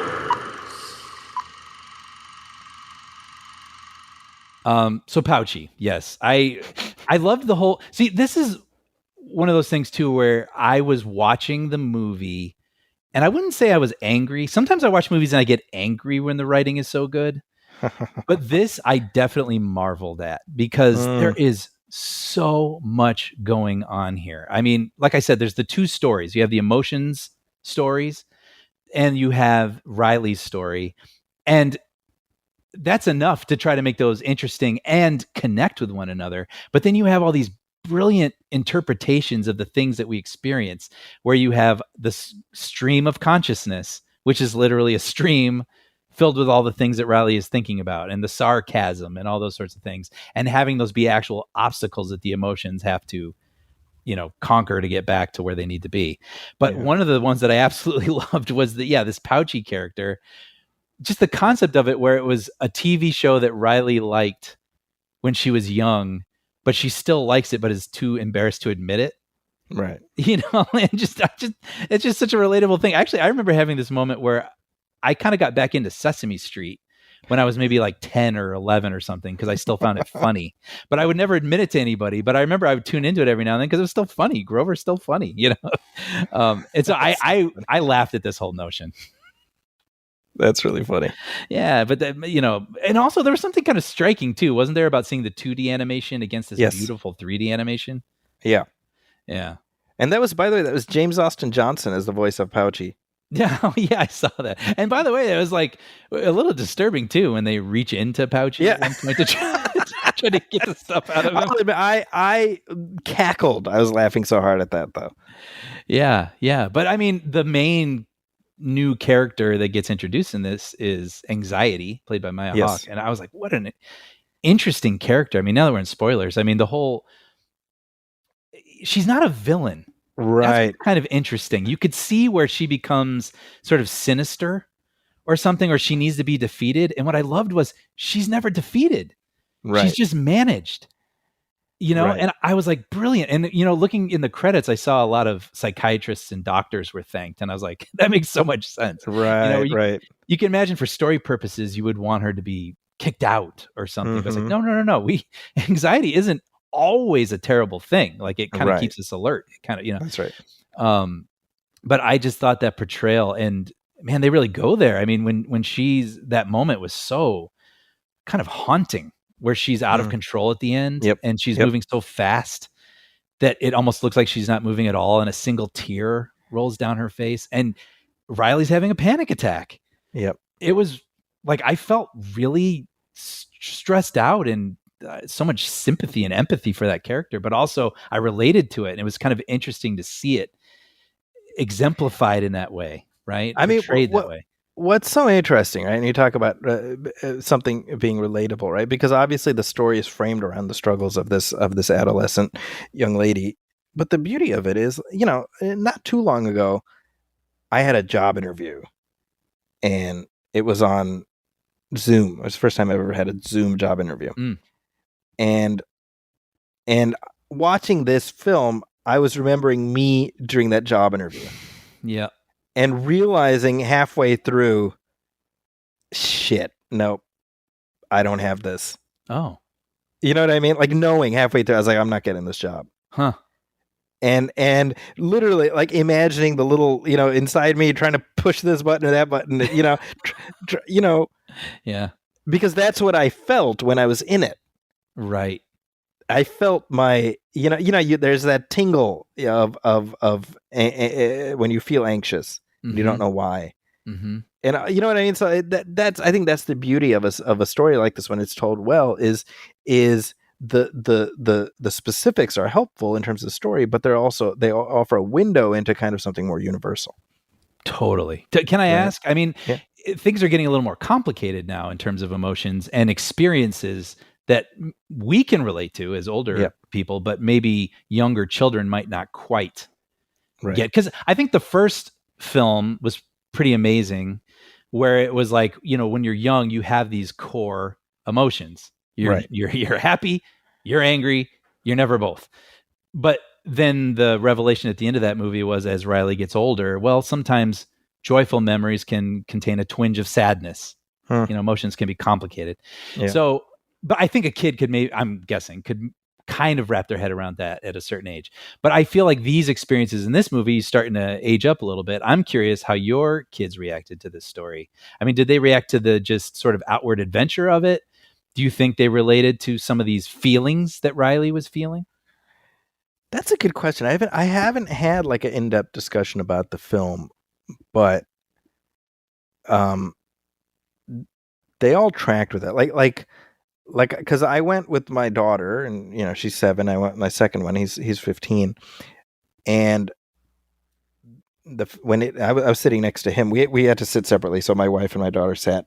It was just sold out, Wow. So I was sitting with Miku, and when it ended, he was like, "Man, that was good," like he was really right. And so I was like, "Okay, so it's working then, it's working the way it's supposed to." Yep. Meanwhile, Inaya's like, "Oh, who's nostalgia, and why won't they let her come upstairs or whatever?" Totally. It makes sense. She doesn't know nostalgia. Yeah. She'll get there. And that's a funny joke too. Well, it's probably literally the nostalgia in her head is like, is it my time yet? And they're like, no. Yep. I mean, it's kind of a funny joke. It's like, you have to hit a certain age to be nostalgic about things. That's right. Yeah. So definitely, there have been so many doomsaying articles for the last half decade. It feels like, oh man, Pixar, that's it. That's over. Mm-hmm. And it's like, no, man, like they've had one outright clunker, which I would say is Lightyear. Yeah. Well, and The Good Dinosaur didn't really. Okay. That's fair. Although that's a cute movie, but it doesn't feel at the same. It feels more like regular Disney. Yeah. It feels like a Disney movie. Yeah. Yeah. But I mean, on balance, generally, you just mentioned Onward earlier this episode, and even the Soul I thought was terrific. I mean, they've been putting out good stuff. You know what I mean? So, Luca, right? Yeah, exactly. Yeah. So they're doing good stuff. Everybody needs to relax. That's my point. Well, it makes me happy because look, yeah, Brian's happy for the $1 billion corporation, but I think Pixar makes good stuff, and I want people that make good stuff to continue making good stuff. Yes, I think right. I think we'll always have an affinity for Pixar because the quality has so consistently been good that you want to see that carry on. And I don't know about you, but this movie makes me more optimistic than I was maybe 6 months ago about Toy Story, whatever the next 5 that they're doing. I agree. I admire that they are not afraid of going for the more sophisticated, challenging idea. Yeah. And it almost always pays off in a big way. So, yeah. There we go. There's our thoughts on Inside Out 2, but we're not done yet. Oh, yeah. So also in theaters as of this past weekend is The Bikeriders, directed by Jeff Nichols. And this one got delayed from when was it supposed to come out originally? Last fall, maybe? Was it last fall? Okay, so wow. It got delayed quite a bit.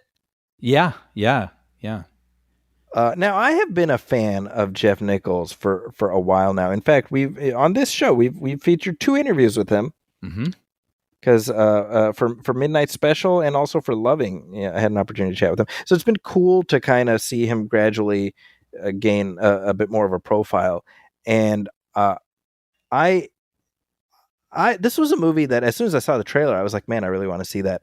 And I was so gratified that it lived up to my expectations going in, which was just, I want a compelling character piece with actors I like, and it worked for me just as something very, I say this to you a lot, where it's like, give me a scene with 2 great actors just talking to each other, and I'm happy. It gave me lots of that. Totally. When I saw the trailer, I was with my brother. I remember leaning over and going, "Yup." And I think similar to you, I want to get lost. Yeah. In another world. Yeah. And this whole 60s bike culture thing, I know nothing about it. Nothing, yeah. But it just looked captivating, and I've seen this comparison a lot, even from Jeff Nichols himself, but sort of like Goodfellas. Yes, very much so. Right, let's get lost in the world of being a gangster. What is that like? Drop me into it. In fact, I would say that Tom Hardy was either deliberately or accidentally playing Joe Pesci, playing his character. Yeah, that's really funny. Oh yeah, if you love Tom Hardy doing an interesting voice, have I got the film for you? And on that note, also Jodie Comer. When she first started speaking, I was like, oh, that's interesting. And by the end of the movie, I was like, I want her around me all the time narrating my life. Like, I could listen to her all day. She was endlessly interesting to me to listen to. And what's so funny is she is so Englishly English. Right. In real life. And then she's here doing kind of this Barb from Minnesota kind of thing. Yep. I had to lean over Tom, and I was like, she's actually British. Yeah. I was captivated by her. I really loved what she was doing. Well, I was captivated by Austin Butler, let me just say. Yeah. Actually, I think my wife was more captivated than I was, but regardless, he's very good in this movie. I agree. It's funny. Every now and then Hollywood tries to convince us that someone's the next big thing. And you're like, I see it. I get it. They're handsome, but I can look away. You know what I mean? And with Austin Butler, there was a moment in here. I think it's when he's trying to outrun these cops. This isn't really a spoiler, but he's trying to outrun these cops, and he runs out of gas. Yeah. And he's like, he just sits, leans against his bike, and lights a cigarette like, Will. Yep. I was like, man, he just looks cool. That guy's a movie star. I got like young DiCaprio vibes. Interesting. Kind of like what it felt like watching, I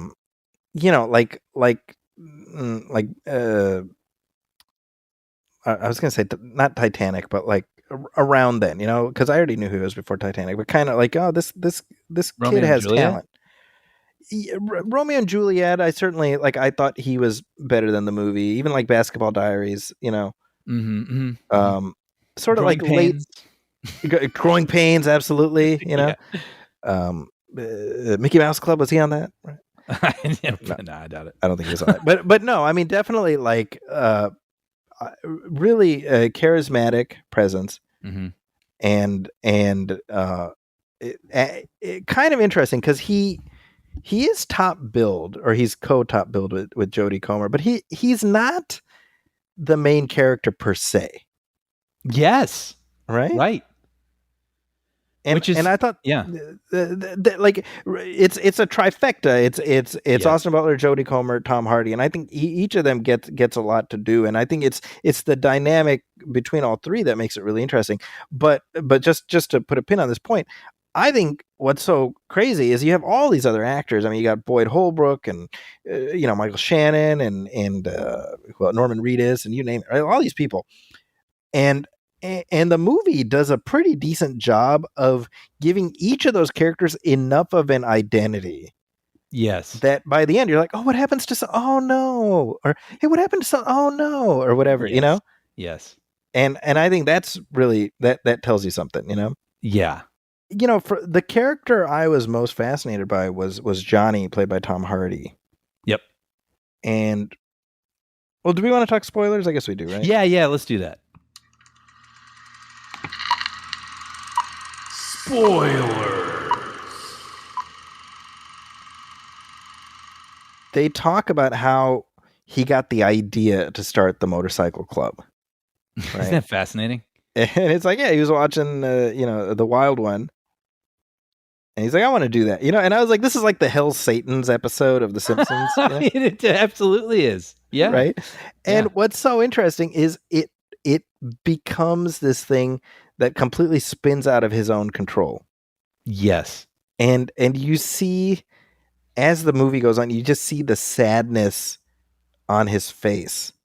Mm-hmm. As this has become like this persona that is in no way reflective of him, because he's a married guy, he's got kids, he has a day job, but he has to present as this badass. Yes. And that's what ends up getting him killed. And that's what makes Benny's character so fascinating, is he is almost this idea. Yeah. Right. For both for Kathy and for Tom Hardy's character. What was it? Johnny. Right. Like Benny is who Johnny wants to be. Yes, exactly. He's a biker. He doesn't care. If he sees a fight, he punches first. Yep. Like he defends his guys. That's who Johnny dreams of being, and what he wants his club to be. And that's kind of fascinating, isn't it? Yep. I do wish we had gotten a little more insight into Kathy's interiority. Yeah, I totally agree with that. Because we don't know anything about her. Nothing. And we never really ever do. Nope, never. And she is a fascinating narrator, observer to all of this, but I wouldn't have minded a little more perspective from her, or what it is that it's clear what Johnny sees in Benny, but I would have liked a little bit more understanding of what she saw in Benny. Because it doesn't seem like that world is her scene necessarily. Well, and so what not keeps just her in it? Well, not just that, Brian. What Benny sees in her that keeps him around. That's true, because you could see him being a bit. Well, he is a wanderer because he does leave them. He leaves everybody at one point because he's like, he's out, man, and he goes. But only after he's pushed to a point, right? For sure. So, because she says we got married like 5 weeks later, so they're married throughout this whole thing, right? And you never get a sense. Like I believe that he loves her, but I want to know why, what it is, right? Because essentially he drives her home. Yeah. He waits until the boyfriend leaves, which is great. It was so funny. I gotta say, if Austin Butler just like shows up and parks in my driveway, I would probably leave too. I gotta be honest. It was just so funny, like how.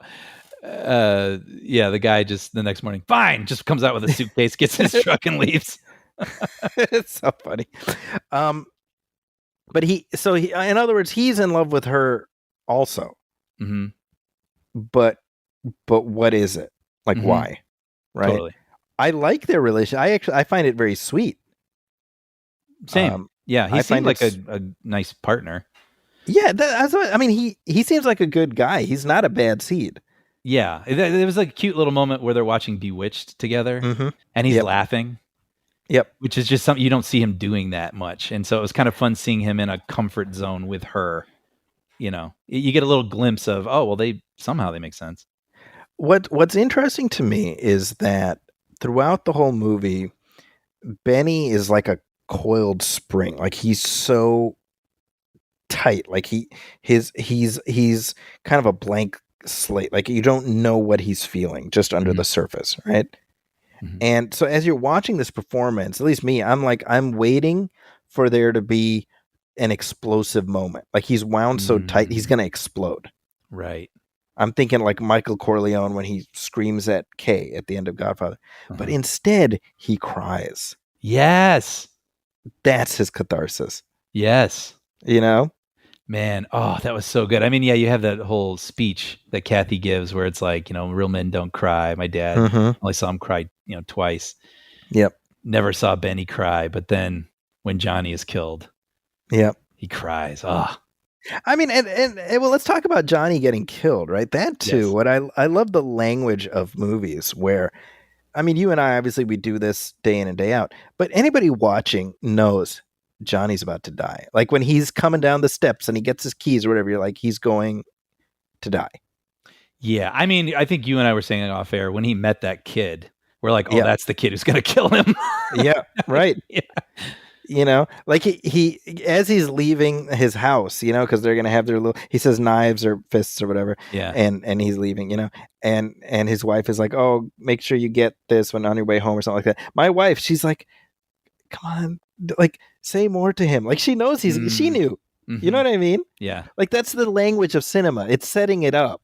Mm-hmm. Where it's not a surprise, but here's the genius of it. The surprise is how he dies. You don't expect dude to just stroll up and shoot him point blank. Right.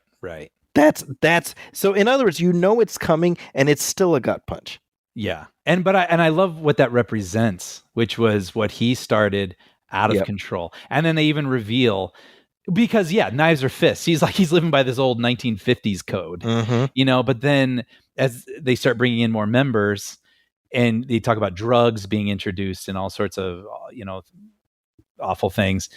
That's eventually what gets him. And not only that, but someone who came from the Milwaukee chapter he didn't want to open in the first place. Mm-hmm. Like it just got out of his control, and it's what killed him. And you see, I mean, throughout, he wants to hand it off, right? Mm-hmm. And he doesn't know how to do it because Benny doesn't want it. Yep. The whole thing with Cockroach too, I love.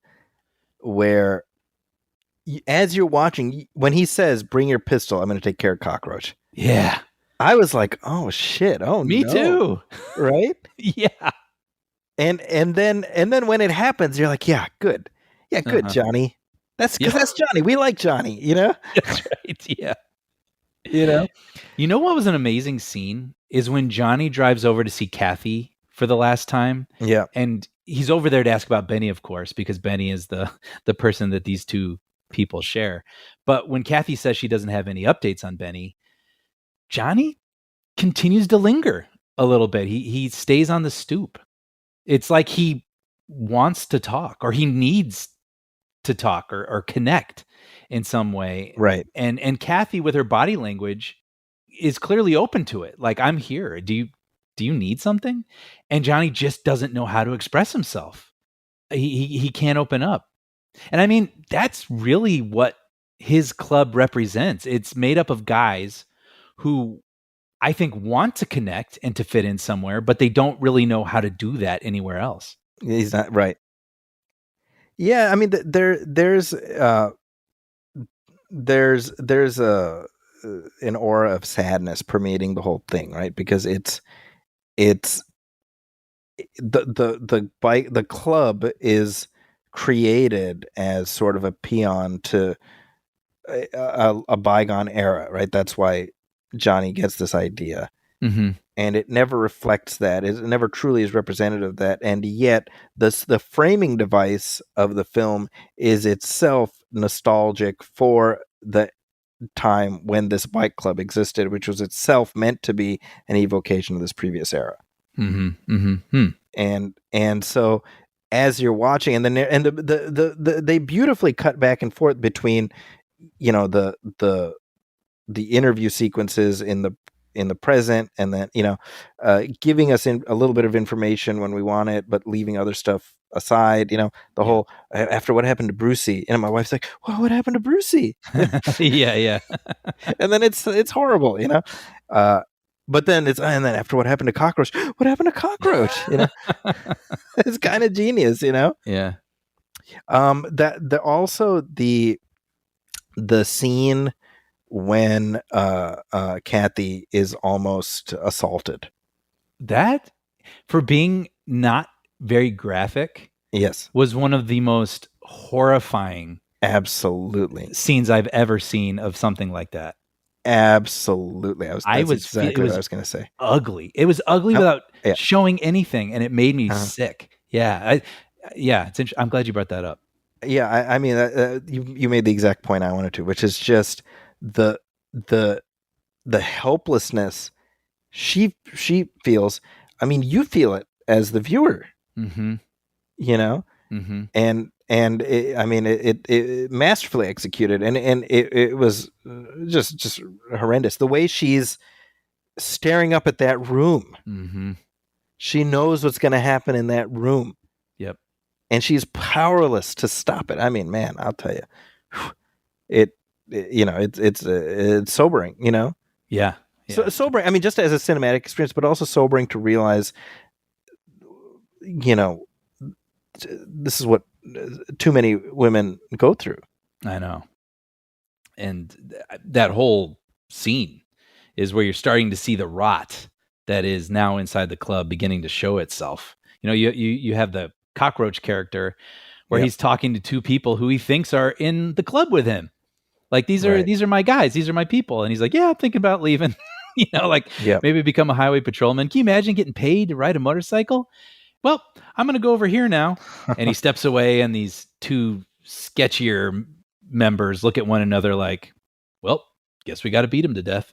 Right. And you're like, yikes, this club is filled with this anarchic violence now. And not that these people were angels to begin with, but we're now witnessing this club in ugly decay. Amazing.